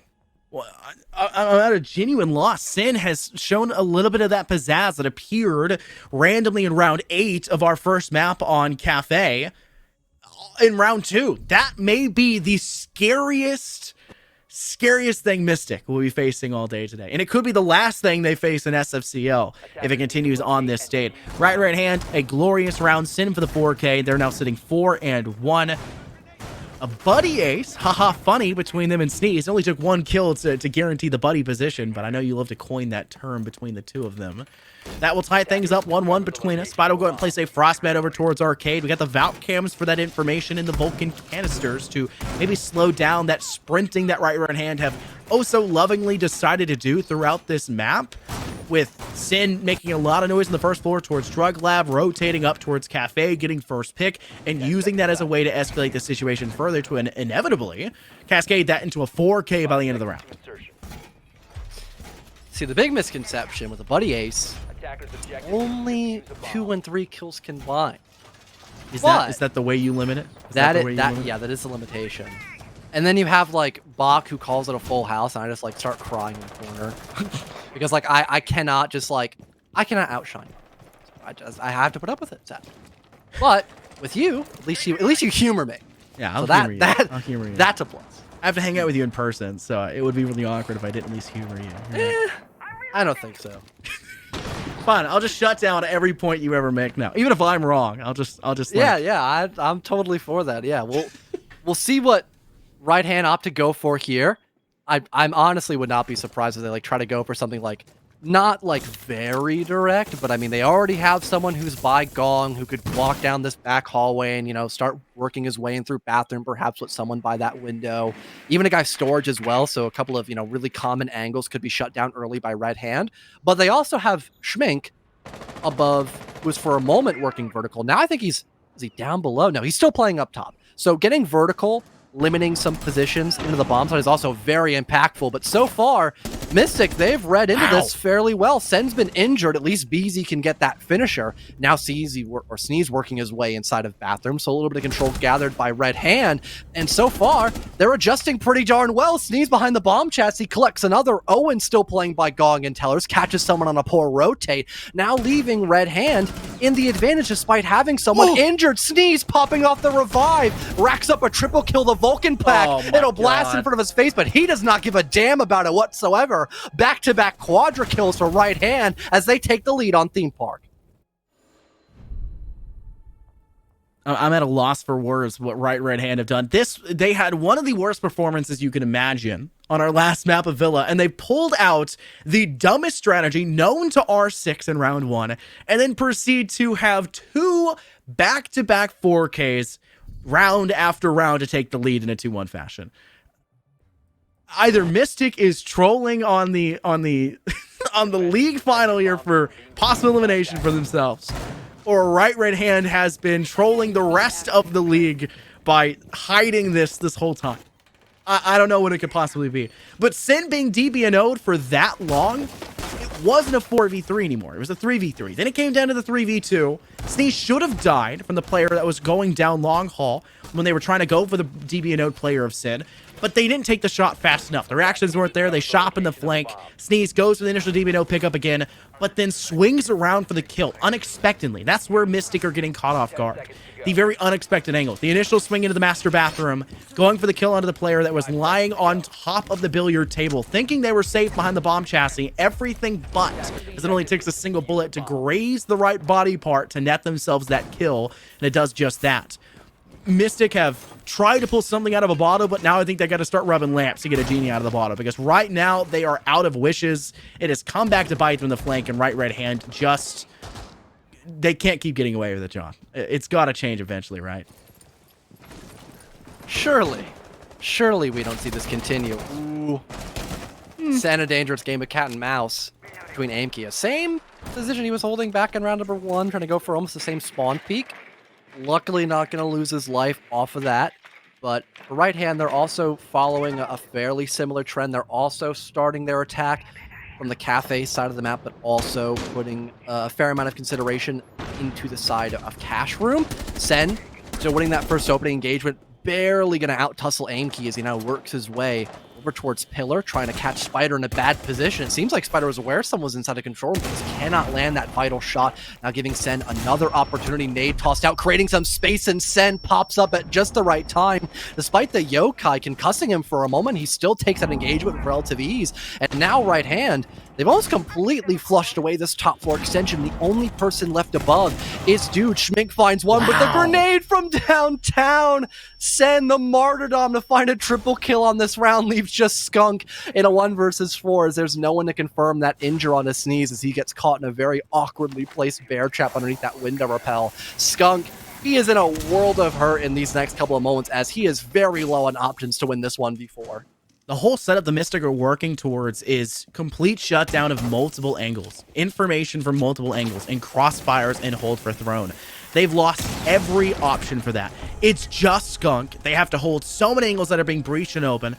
Owen goes for the triple wall, and what do you know? It's easy pickings to clear him away. Mystic will opt for the timeout, and this probably the best case scenario. They're not going to wait till it's OT to use their timeout like they did on Cafe. They're not going to hold it, never use it like both teams decided to do when it came to map of Villa. They're going to opt to use it in round 5 fairly early on, but you know our tale, it's use it or lose it. And right now, Mystic, their hand's been forced. They have to use it. Right Hand look unstoppable. Kill after kill, martyrdom, or just straight up kills from Sin. It feels like no matter what you do to this player, they're going to find a way to get you in the end. They're a whole new team. Villa did not exist. That was, they let their little brothers hop on. They've gotten right back into the action after having a nice full dinner. Hoping that this timeout could, best case scenario, grant an even first half, 3-3, going in round number 7. Mystic looking to get as much as they can out of this little pause that they've called for their team, and also hoping to fix a couple mistakes that they have. I think a biggest issue we've seen by them is just not playing off of utility. You have all these elaborate extensions made by Cafe, for example, but you don't have the same amount of care put into a position like Cash, for example. Sure, you have a couple of angles opened up on that single doorway, but you were just like actively challenging people away from these power positions that you set up in the prep phase. You're just, jumping the gun a little bit too much against Right Hand, and it's not working out. At Right Hand, we've seen what they can do, especially back on Cafe, where almost everyone's putting up numbers. So On Theme Park, where they've been given the same opportunities now, they're not really pushing away from it at all. Sen already has 7 kills, and it's been now 5 rounds. Sneeze is right behind him with 5, and everyone else is still holding their weight. The only person who's negative is BZ, but it hasn't been a really big issue because, you know, everyone else is really doing so well in this first half. Then going across the board to Mystic, their best performance so far has been on round number 1, where they just flatlined a really, I'm going to call it just a really dumb execute in through just Dragon Doorway. That's been like the only caveat we've seen by right red hand so far. God, that is such a tongue twister name. Honestly, it just eliminate like, them or change their name like that. It's almost that's like the a rule. negative connotation. Like, I really don't want to see these guys stay in SFCL because it's such a headache to say that name correctly every single time. But you can't hate on a guy for doing so well. You can't hate that much. I can't hate the success, right? Hate the team name. Struggling not the game. from success. That's right hate red the hand. Team so name, far. not the game. That's the way it is. I don't know. Right red hand. It'd be really funny if they lost because we could say right red hand left the game, left the league, and left us wanting more. But right now they're leaving nothing on the table. Mystic have just dissolved every defensive structure that they've tried to bring forward against right red hand, and it's just been a really abysmal showcase from them. Besides, you know, the brick in round 1 of shutting down right red hand, I wouldn't even classify that as a true round. It just is not indicative of how this map has gone. Sim will once again step into a frost map, Rotero drone through the drone hole to maybe destroy some of the defensive structure that's there. Owen holding repel over towards that break side. It looks like there's going to be a very quick execute alongside the Garuhik and Owen just repelling in as well. Owen with the initial bait, Garuhik not far behind, and they've got full control over towards break room, and that audio cue may be enough to tell Dude that somebody is there, but it's not enough to save Spider, which Schmeek gains the kill, gets the upper hand on as BZ will fall first, and finally Dude will fall as they swing out towards that arcade hall. The kill found by Schmink. It's only Kirk now to 1v3. He's got a bulletproof camera instead of a nitro cell, so he's not going to be able to make a lot of space unless he rotates inside of initiation. It seems like the Buck is aware of that, but he looks away, but it's not punished because Kirk lives. Schmink getting away with his life is still able to hold close. Maybe the skeleton key in his pocket as well, waiting for Kirk to swing around this corner, but the SMG-11 just too hard to tussle against despite being so close with that pocket shotgun. Sneeze, though, luckily in the middle of daycare, gets the final kill for the count, and right hand, they are running away with this first half again, only losing round number 1. The rest has been nothing but net for them, even after a time by Mystic. Slam dunk. This is we're watching Wilt Chamberlain face off against, I don't know, Akron's basketball team. It's not a fair comparison whatsoever. They've already got a triple double. Right hand already have showcased that they're the GOAT, and Mystic have wept on the court. It's a terrible, terrible showcase from them, which is so odd considering how good map 1 was. It was a little bit closer. There was some problems here and there. Map 2 was a really good showcase for Mystic, and a really bad showcase from right hand. They got caught red-handed, some would say. But it's a new team. It's a new team. There's honestly nothing else you could say about it. Right hand have very cheeky strategies. I love the double initiate in towards break room. You swing it Owen first. You follow up with the Garu hook. You swing around that corner. You have Dude. You have to initially worry about that sitting inside player inside daycare. Dude swings out of arcade. Dude wants the kill. He does get one for the retrade back by taking down BZ first. But you've opened yourself up from that flank where you are guaranteeing you're going to die because you didn't hear the Garu hook in the break room. You didn't have the audio cue. You're caught off guard, and right hand force Mystic into the perfect play of their own strategy. It's as if they're not predicting Mystic's play style. They're forcing their hand. They're forcing to play into their hand first and foremost. They're counting cards. If we're going to go back to the card thing, they're counting cards, and it seems like it shouldn't work because Mystic are playing with the Uno cards like we mentioned before, but it is working. There's still only a certain number of cards in the deck. They're counting how many +4s have already been in play. Look, all I'm going to say is, oh no, okay, Dude is cooking up something wild. Aimkey's there to assist? Where was that? Oh my god, he was on cafe doorway. Oh my god, Sen just got put through the ringer on that top floor. Something at least going well for Team Mystic, but it's not going to last very long. Sneeze, who has also been putting on a very solid performance in this first half, is going to find a trade onto Dude. So the Goyo, who was severely tagged by Sen, is shut down.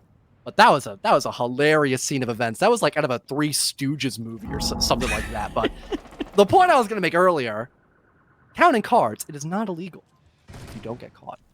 Just keep that in mind for any of your future poker nights with your family. I'm sure that's going to be very, very cash money for you. So is getting this info as well for Red Hand. Having these default cameras and black eye cams up now for Right Hand is going to be very helpful when moving into the execute. And wow, Kurt's just locked down to the top floor by a barricade that was put down by his own teammates. That is really unfortunate. He can't even go through the waiting room hallway. He's just taking the walk of shame back somewhere else. He thinks he's part of the team. That's not it. It's not it. Kirk's going to go ahead and drop down from top Dragon balcony, drop over towards Statue. Aimkey gets a nice lap around over towards Barrels to take care of Sneeze. But unfortunately, Kirk's still not necessarily a part of the team. Needs to really get back that team momentum, join into the foray. Looks like all of that second floor in full control for the side of Right Hand, of Red Right Hand. They have some semblance of success through the switch up window. We noted that Sin had dove into that one in round 2, lapped around, back out once again. They seem to like the idea of it, but there's a frost mat in play, and there's a very cheeky SMG-11 waiting around that corner. BZ loses their life, skunks with the Mossberg to secure onto Owen, and it's just Schmink left standing. The last chance for Mystic, a round in this half, the first real one that they would gain that's not just Right Hand going for it. And Schmink says, I'll do exactly what I did with Capital. Fire is my best friend. And apparently they didn't read the memo that smoke, not so good, and smoke is a direct byproduct of fire. Smoke means trouble. Smoke means trouble. Can't forget that. It's like the new common catchphrase for today's broadcast. That and card counting is only card counting. Get caught. Yeah. It's actually, technically speaking, card counting is not illegal. Yeah, it's not. It is not illegal. It's just against casino rules. Yeah, it's not casinos illegal. just don't like it. Yeah, they'll kick you out. They're on the legal lame. right to kick you out. Yeah, they will beat you up. Thank you, producer. In our ears, they will beat you up.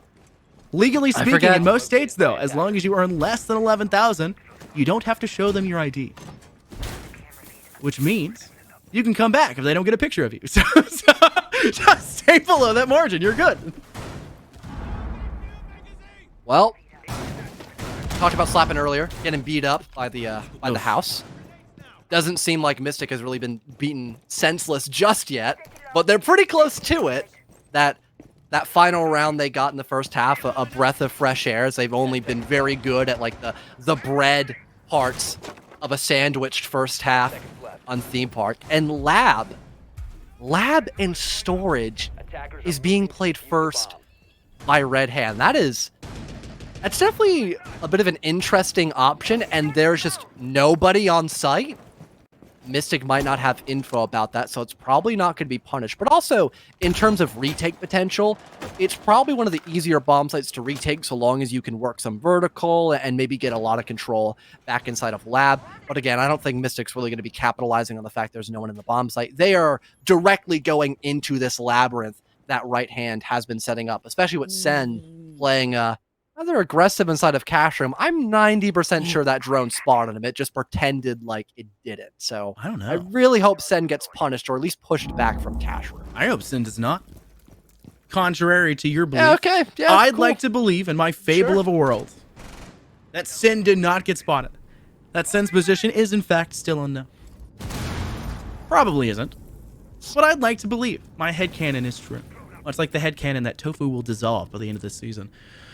Either way, it's still a 5v5. 65 seconds have ticked away. Aimkey is using as much of their information as they can, and I was right. Sin did, in fact, go unnoticed on that second floor. Take that, John. Okay. But it doesn't matter, because they lose BZ in that same fell swoop, which does equalize things back to a 4-4. But you lose the Nomad. You lose that flank denial, and Sin is still going to be allowed to be on that flank, still roaming about, sitting on top of that, balcony for Dragon. Drop over in the players that are moving over towards Gong, as well as the statue itself. Owen is perusing inside Gong, maybe moving over towards that maintenance side. And there is, in fact, a player lying in wait. Maybe a call out to be made. Kirk will swing through that maintenance wall they've opened up for themselves. But the diffuser is going down inside Billiards. I'm amazed. That's Plant, and they're going to have to retake side. Well, there's Sneeze trying to drop down the hatch, but Kirk is waiting for him, and Schmink does not Here's check his corners. There's Aimkey hiding in the bathroom. He's traded by Sen, who finds a triple on the round so far. Things become a little less dire for him, but it's still a 1v2 post plan. Really tricky spot for Sen to play in, but no one's... What? H, you gotta challenge this, my boy. Finally, he hops into the building, having all the time in the world to do so. He probably had info from that drone as well, but I can't quite guarantee it. Luckily, he is not punished from his hubris to just sit on cams in that post plan. Luckily, he grants the round win for Mystic, but Sen, he was not refusing to get off of that disable. He almost had the round. That was about as close as you can get for your safety net. I felt like we were watching a CSGO montage of, sneaking the diffuser the moment it's planted and just following it behind. You don't see that very often in R6. You don't get to highlight pros don't fake. Unfortunately, they got caught red-handed, which is not actually their team name. It's Red Right Hand. So, a little different. Mystic will finally be able to catch up just a little bit closer. Removing that buffer that was initially 2, now just 1 round between the both of them. Schmeek's now moving over to the cap can for the information, and Brava has been getting brought out here for Aimkey. It's been brought out fairly often for this one, despite its ban it had previously in map 2.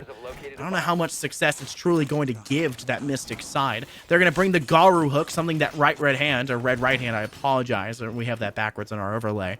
And I just like to read what's in front of me. That's my play-by-play voice there. The Garu hook that was used previously by Red Right Hand into Break Room that gave them a lot of sex to shut down the daycare players as well as the arcade players that were pressuring from arcade window where Red Right Hand were initially lying in wait. Little more of a normal bomb site selection now for Right Hand, and the lineup is, I don't want to say far from normal, but it's definitely one that's, I'd say, very much so focused on roaming. The only thing they could use to slow down Mystic when they're trying to enter the bomb site is probably the Bandit batteries, not just for the breach. Maybe some Banshee batteries if Owens put them, by like Split and Dragon, maybe one by the Throne area as well, but not 100% certain about that. Major emphasis on holding this top floor for as long as you can, trying to destroy all that intel that Mystic has been building up, waiting to use in these final moments of the round. Funny enough, Banshee's actually put down by Cafe, so there's going to be even more info for Red Hand to play off of when someone enters in from that portion of the map. And so far for Mystic, they've been pretty quiet for the time being. They only now begin to enter the building. Dude drops down from that control hatch, and he has to focus on the player who's by pillar, that being Sneeze, as he now falls away a little bit deeper inside of waiting room. And eventually the rest of this attack and clear is pulling off as well from the side of break room. There's the opener for Kirk popping in through, I would assume, the windows with the help of that Gara hook, and he even has backup by Spider as well, and the Dokkaebi probably gathering cams on that player who was found dead on the top floor. And Mystic just about now are almost fully cleared out that cafe side of that, but there is still someone over by the bathroom on the top floor. Aimkey, it's the guy playing over by B1, and now Owen, in an act of desperation, will try to flank up above, but the Sledge is watching him. Dude doesn't win the gunfight, though, and Owen, he's fought back a little bit, but darts away as he's now very low in HP from that engagement. Shockingly enough, Mystic enter into this round and into the map with 2 players taking huge damage. It was Dude and Aimkey, who happened to be the first 2 to fall for Mystic as well, coincidentally enough. But they still find 2 picks before those players who were initially damaged were knocked off the board. Impact sent from below. It's Owen down in maintenance. Does actually manage to tag Kirk, but it's an impact. It's not going to do too much. Sin, though, finding a nice pick onto Spider, forfeiting their life afterwards to Kirk from a longer angle. Kirk at Dragon. Going to go ahead and swing on into the objective, but it's too little too late. And on top of that, Skunks bites into a very unfortunate Capcan trap where they get DB&O'd as their teammate loses their life inside Throne. It's all she wrote. Red Right Hand pull off a round where Mystic had a really solid start, and it still gets swept out from underneath them. 1 round away from map and series point against Team Mystic, and Red Hand, they are really against going to a top floor bomb set of either bunk or office initiation, so they're going to go back to lab and storage. Don't get me wrong, the beginning of this half was pretty well done by Right Hand, but the only issue they had was, again, that lack of site presence. There wasn't even one person who was relegated to anchor in either storage or lab. So once Mystic had figured that out, they just rotated a majority of their players. They hopped in from both bathroom and storage. They got the diffuser down, and no one was even able to work vertical against that either. So really, there was no backup plan for if Team Mystic are to just simply hop into the bomb site and play for the objective.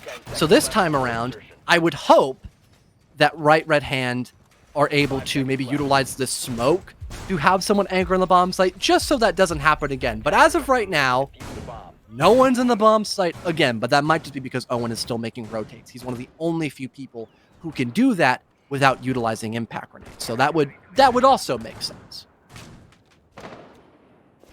15 seconds on the board, and Sin's going for the run out, but unfortunately cannot find it. Will not re-barricade it, make sure it's completely sturdy to try and sneak away like they did just a few rounds prior. That inevitably didn't matter in the end. They're going to go still step away over towards that bathroom side and lie in wait so that if pressure does come from Mystic towards Cash, they can maybe swing for that kill back the other way. Anki's got a lot of assistance with the drone leading the foray, the charge into the map. Easy, unfortunately, has a bit of information off the back of that with their Black Eye Cam, but it's not enough to truly dissolve any sort of structure from Mystic aggressively.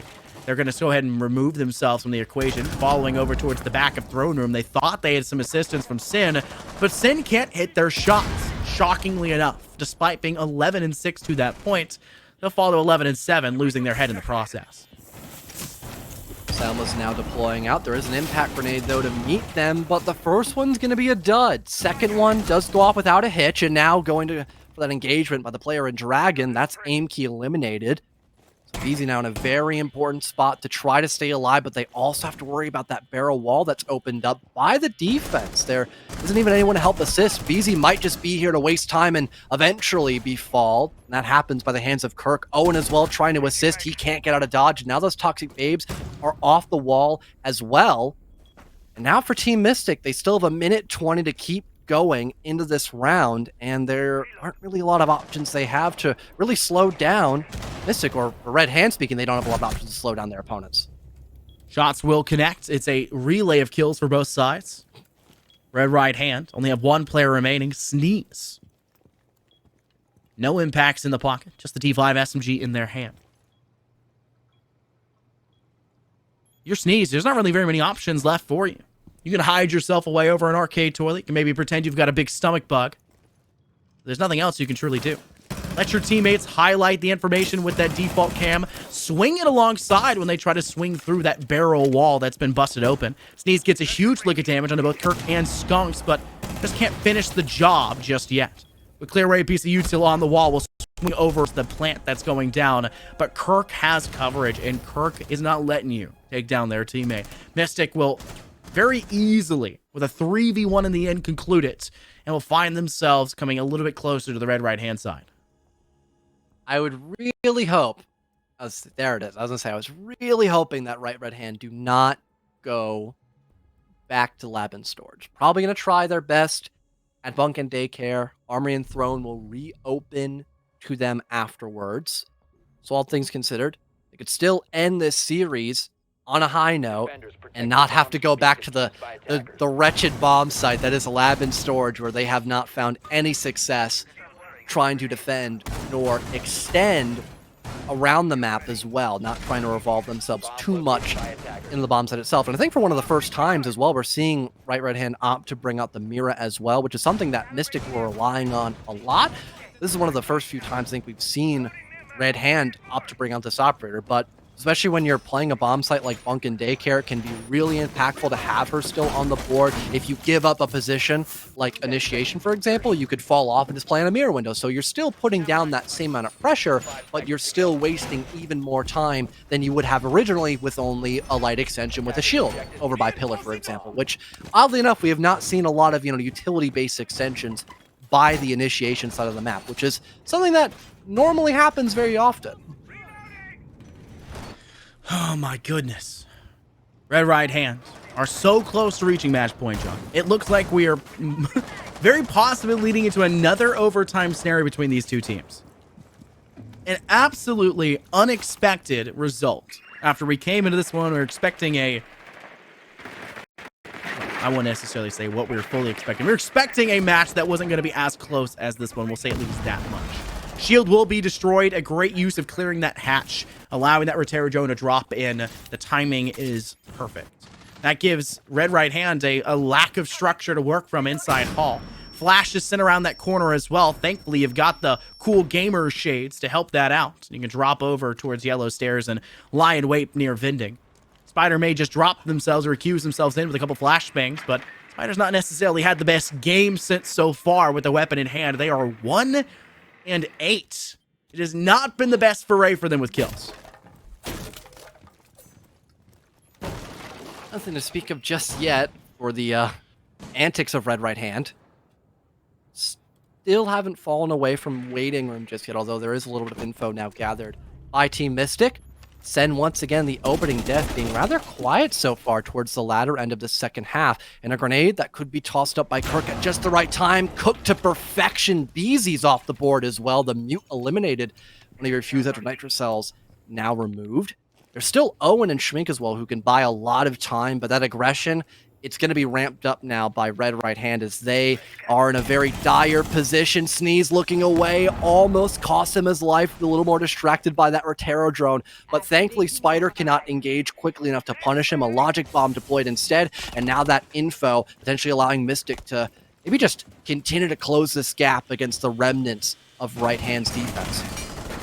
Shots will connect from Skunks 2 to join in as well. It's just Owen remaining, and they're 0-1 on that engagement. Not a single kill to their name, and another death to add to the tally. It is Mystic climbing once again to tie things up a little bit further. And it has not been a wonderful half for Red Right Hand. Their first half was gorgeous, ending 4-2. They've let Mystic climb back. And yes, defensively, it can be very difficult to counteract. I mean, they got to see it the first time around. But maybe Red Right Hand are starting to regret, John, the first round that they brought forward where they just bum rushed in through Throne Door from maintenance side. That could be what we're seeing here by the end of this game if Mystic do manage to pull off the full return to take it. New feed active. Kirk bringing out the Amara once again. I mean, to be fair, that is what started off Mystic on the right foot when attacking this bomb site. They had two people push in from break room side of the map and also some from cafe that netted them the opening gunfight and also limited where we saw Red Right Hand trying to defend. Luckily with Schmink on Capcan, it didn't really matter because in the 2v2 and EDD caught someone by surprise as well, and then the last attacker just funneled in through Dragon Doorway, no hard breach being done to open things up quite literally in the bomb site for Team Mystic. But at least at the beginning of the round, Mystic looked to be on top of their game. So just making sure that the late round goes by a little bit smoother for them is going to be essential so they can get overtime, or not get overtime, but get match point, in their pocket rather than looking down the barrel of that and potentially having Red Right Hand go to maybe a newer bomb site like Office Initiation. I doubt it, though. Honestly, I would not be shocked if we see this round secured by Red Hand. I would not be surprised if we just see, Lab and Storage brought out for like the 8th time. Shots from Sneeze to clear away a camp. So many drones their way. Did they tag that last one as well? It's hard to tell. But an aid sent in through Cash, and while they do still have, Stinks over on that side, and they will also have to worry about Aimkey, who's on that rappel. As of now, they're in a good enough state where Sneeze doesn't have to be too fearful for their life. They've got a nitro cell they can toss off if the pressure does get a little bit too heavy for them. But this is the start of a position where Red Right Hand say, enough of the bleeding. We're tired of hemorrhaging. We're going to start to bandage some of these wounds, some of the problem childs that have been plaguing our team this half, where we've been struggling to be as dominant as we necessarily have been previously. Minute already off the clock. No one's been felt. Anki's inside towards Arcade and gets kind of the upper hand on Sen, who seemingly knew they were there, but still fell victim to the player swinging around that corner. It really seems like the storyline for Mystic so far has just been being able to find Sen at a decent time from in this round, or at least finding that opening engagement, and then working off the back of that as Kirk will find one as well into this round. Both Aimkey and now double digits in their pocket here for mount number 3. A C4 doesn't land on a single soul. No info to assist it. Now for Red Hand, I mean, what options are left for them? Maybe hoping on a miracle of those Capcan traps once again, because you still have plenty of hard breach. You've got vertical, so you can destroy some of those bandit batteries and grenades to boot if you try to rotate over in through either that maintenance or barrel wall in the late round. Maybe a well-placed impact trick by Owen could prolong that inevitable wall from being opened up. But again, with 5 different options for hard breach, 3 Selma charges and 2 pocket charges as well in the hand of Kirk, I mean, it seems very dire. Easy taking once again another nade that should have theoretically killed them, but doesn't, much like we saw in Villa previously. Speaking of the map, we've seen a lot of impact from frost mats and Capcan traps so far in this game today, specifically in this map and the last. BZ gets a nice Nitro Cell toss out. It does give them their first kill here in this round. Schmink will join in there with an IV-19 to take down Aimkey. Swinging in from that barrel side, it is no problem for Kirk and Skunks to remove the last 2 players, and Mystic have pretty much single-handedly clawed themselves back into this game with Red Right Hand not having a chance to capitalize back the other way. The attack has been, as our producer so eloquently put it, bonkers, to say the least. I think the phrase of mind melting is also a good one too, because I can't wrap my head around this, man. I cannot. It's something. It's been barbaric, really. Like how has Sen, like, what is it, 3 or 4 rounds in a row? How have you just been the opening death? Like, I don't get it.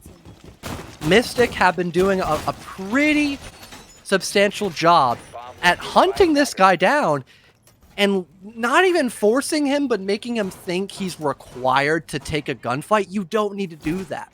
There's so many places you can be on the map where you're still going to have value by just being alive. Taking a 50-50 gunfight like that is just so risky when you've already burned like a minute 30 off the clock. Like, you are Oryx.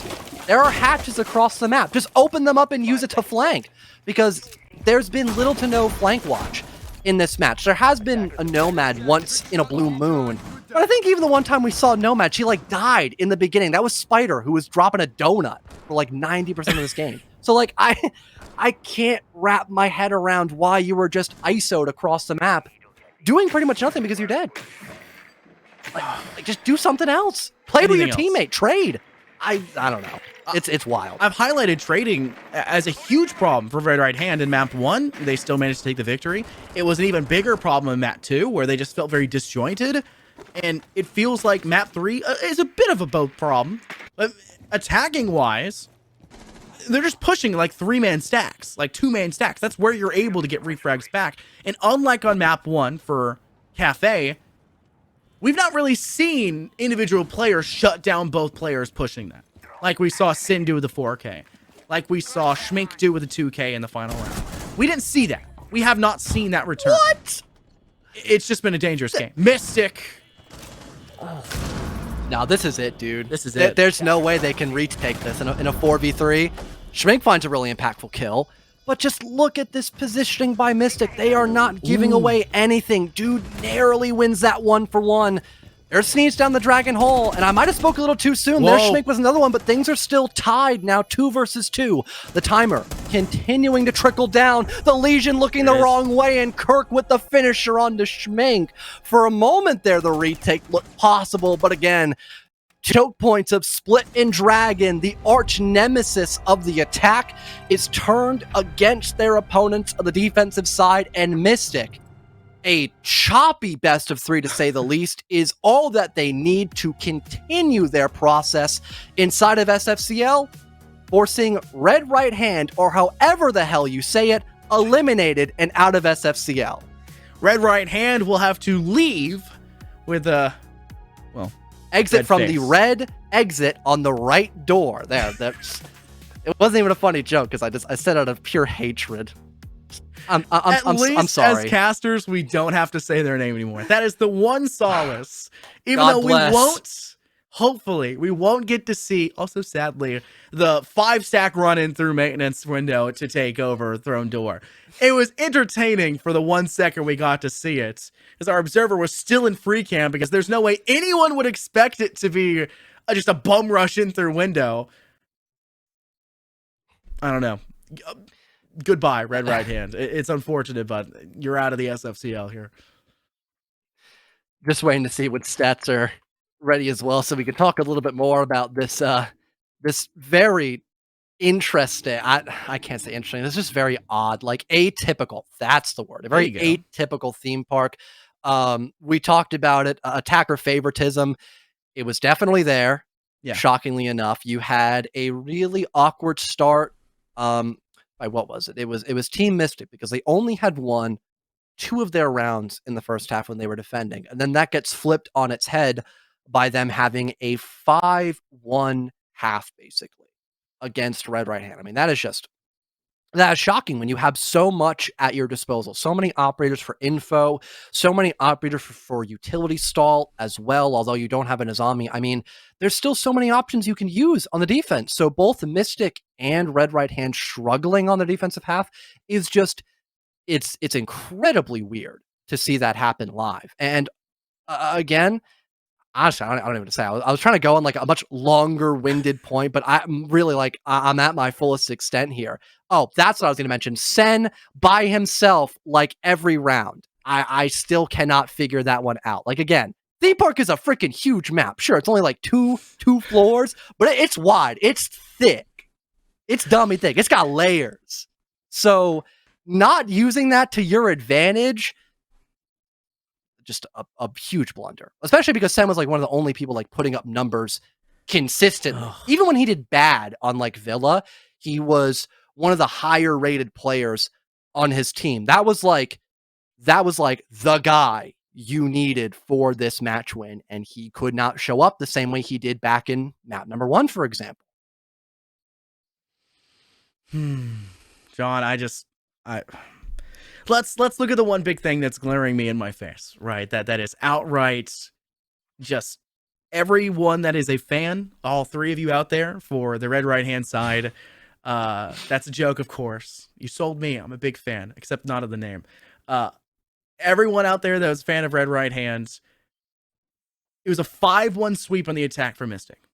What stopped it from being a 5-1 sweep for you guys? 1 round. Which round? Round 1. First one. Yeah.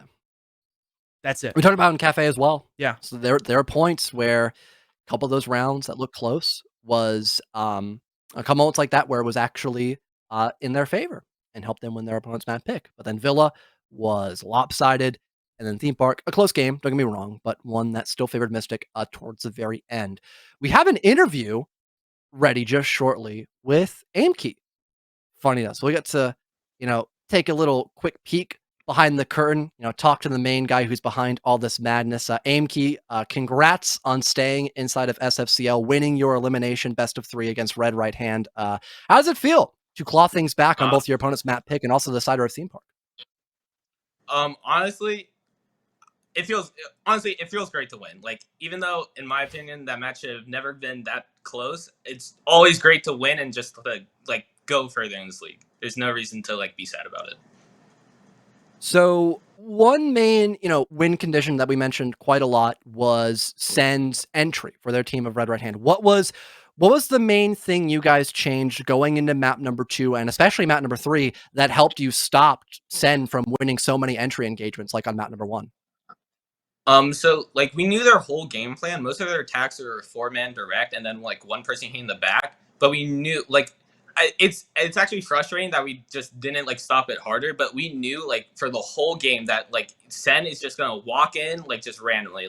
He's not gonna have a drone in front of him. He's just gonna walk in at us, and we need to hold crosses.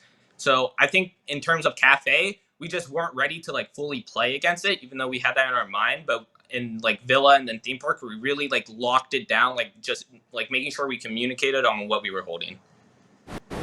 Fair enough. And did that also kind of tailor the compositions you guys were running as well? Running multiple roamers, for example, or multiple people trying to clear out certain spots of the map. I think it was you that were on Amara at one point. You were trying to push in from Breaker at one point, and then there was also someone coming in from Cafe to try to tag team somebody from that side of the map.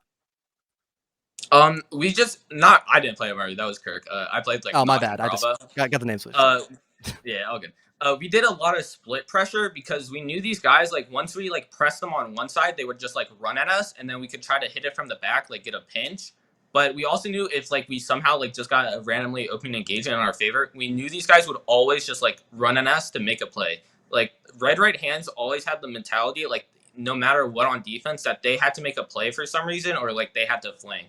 So like like on theme park, like especially, we realized these guys were just gonna walk randomly to make a play against us. So we like made sure to really hold our guns down. All right. And now considering that, you won your elimination match, like I mentioned earlier, you're still inside of SFCL. What overlying values are you trying to improve on still as a team just to make sure you do not get in a position similar to the one you faced today? Mostly it's like I'm pretty sure most people consider Mystic to have like a very strong gun skill team. Like we have me, Kirk, Spider, and then we have Skunky on hard support, and then we have BG or like IGL. So I don't think in terms of like mechanics or like our entry is anything to be an issue. The main issue I think for now that we're striving so hard to work on, like it showed in theme park on our attacks too. It's just like communicating, just like speaking like what each other are gonna do and like making plays together as a team. We like that last round on theme park, I literally said, I'm gonna probe to see if it can rush, and then I got the Malusi on Dragon Door, and then like the whole team was ready to 3-2-1, and that's how we just like burst into sight that round because the whole team was ready. I think before we like began to work on that problem, like it would have been like two guys on the other side of the map while we're hitting sight. So I think that really showed in that theme park game. Well, thank you again, Aimkey, for your insight in today's interview. And also, again, congrats on your win in the elimination match. Hope to see you improve over time in the rest of SFCL as well. And I'll leave you at that. So, if there is anyone you want to give a quick little shout out to, I mean, the spotlight is yours before we part ways. Shout out to Cohen because he's just the like best coach I've ever had. Like that guy's the GOAT. And I guess the only thing I can say is nothing changes but the weather. All right, fair enough. Have a good one, Aimkey. Thank you. You too. Well, honestly, a pretty straightforward interview, I'd have to say. Probably one of the more enjoyable ones I've had in a while. But also, to be fair, I don't think I've done an interview in a long time, since probably like, oh my god, it was like SCS in like their last season they had, and it was like Inrio's team. But we also have statistics to talk about before we conclude our first matchup of the day. And yeah, it's not shocking, Scott, to see Kirk pop off once again, but oddly enough, there was a couple of, lopsided statistics as well, not only on the side of Red Right Hand, but also Team Mystic as well, fun enough. But luckily, having people like Kirk pop off, it didn't seem to be as much of an issue compared to other maps like Cafe, for example. I'm going to point out one objective, single one in that entire map. This has been a very, very kill-heavy matchup between these. Same thing on map 1 and map 2. It was very kill-heavy. More objective in map 1, but a very kill-heavy game. Kirk had a huge standout performance, not just in this one. On map 1 of Cafe, they went 11-9, just barely positive, but still top fragging for their team. 14-5 was their map 2 performance. We highlighted them going 12-2 at one point or another. Then, of course, you see here concluding with a 17-6 scoreline. Sin was the secondary player we were really highlighting throughout this game. And you talked to Aimkey in that interview and said, how are you going to shut down Sin? What were y'all doing in that regard? Sin needed to be shut down. Their round 2 performance, getting the 4K on Theme Park there, was important. But the fact that they started to kind of fall off when they were getting counteracted by Mystic was even more important. Mystic needed to stop the bleeding. They needed to find a single round in return. Yes, round 3 turned into another 4K, but at least it wasn't Sin. At least it wasn't Sin, who once they heated up on Cafe, they stayed hot. You had to shut down that player. They did a much better job of doing so. Yes, Sin was a little cheeky here and there, the second round of that second half where they, snuck around that drone and it gets spotted over towards Cash, but they lost the round in the end, right? They knew where Sin was. They'd isolated them. They were separate from the team. There's nothing you can do. It felt like Mystic were a much more complete team by the end of the day, and thankfully the more complete team will get to stay in the SFCL, and well, only the weather changes, as Aimkey says. We'll have to see if it's going to be a stormy day here in R6 or whether or not it can be bright and sunshiny as they continue on. Saying with that match concluding, we have one more elimination best of 3 to cover. It's going to be McQueen's versus Outlast. We'll get that game ready for all of you. But before that, we'll hop into a break and be back once we have our new roster of casters on the board as well. Don't go anywhere.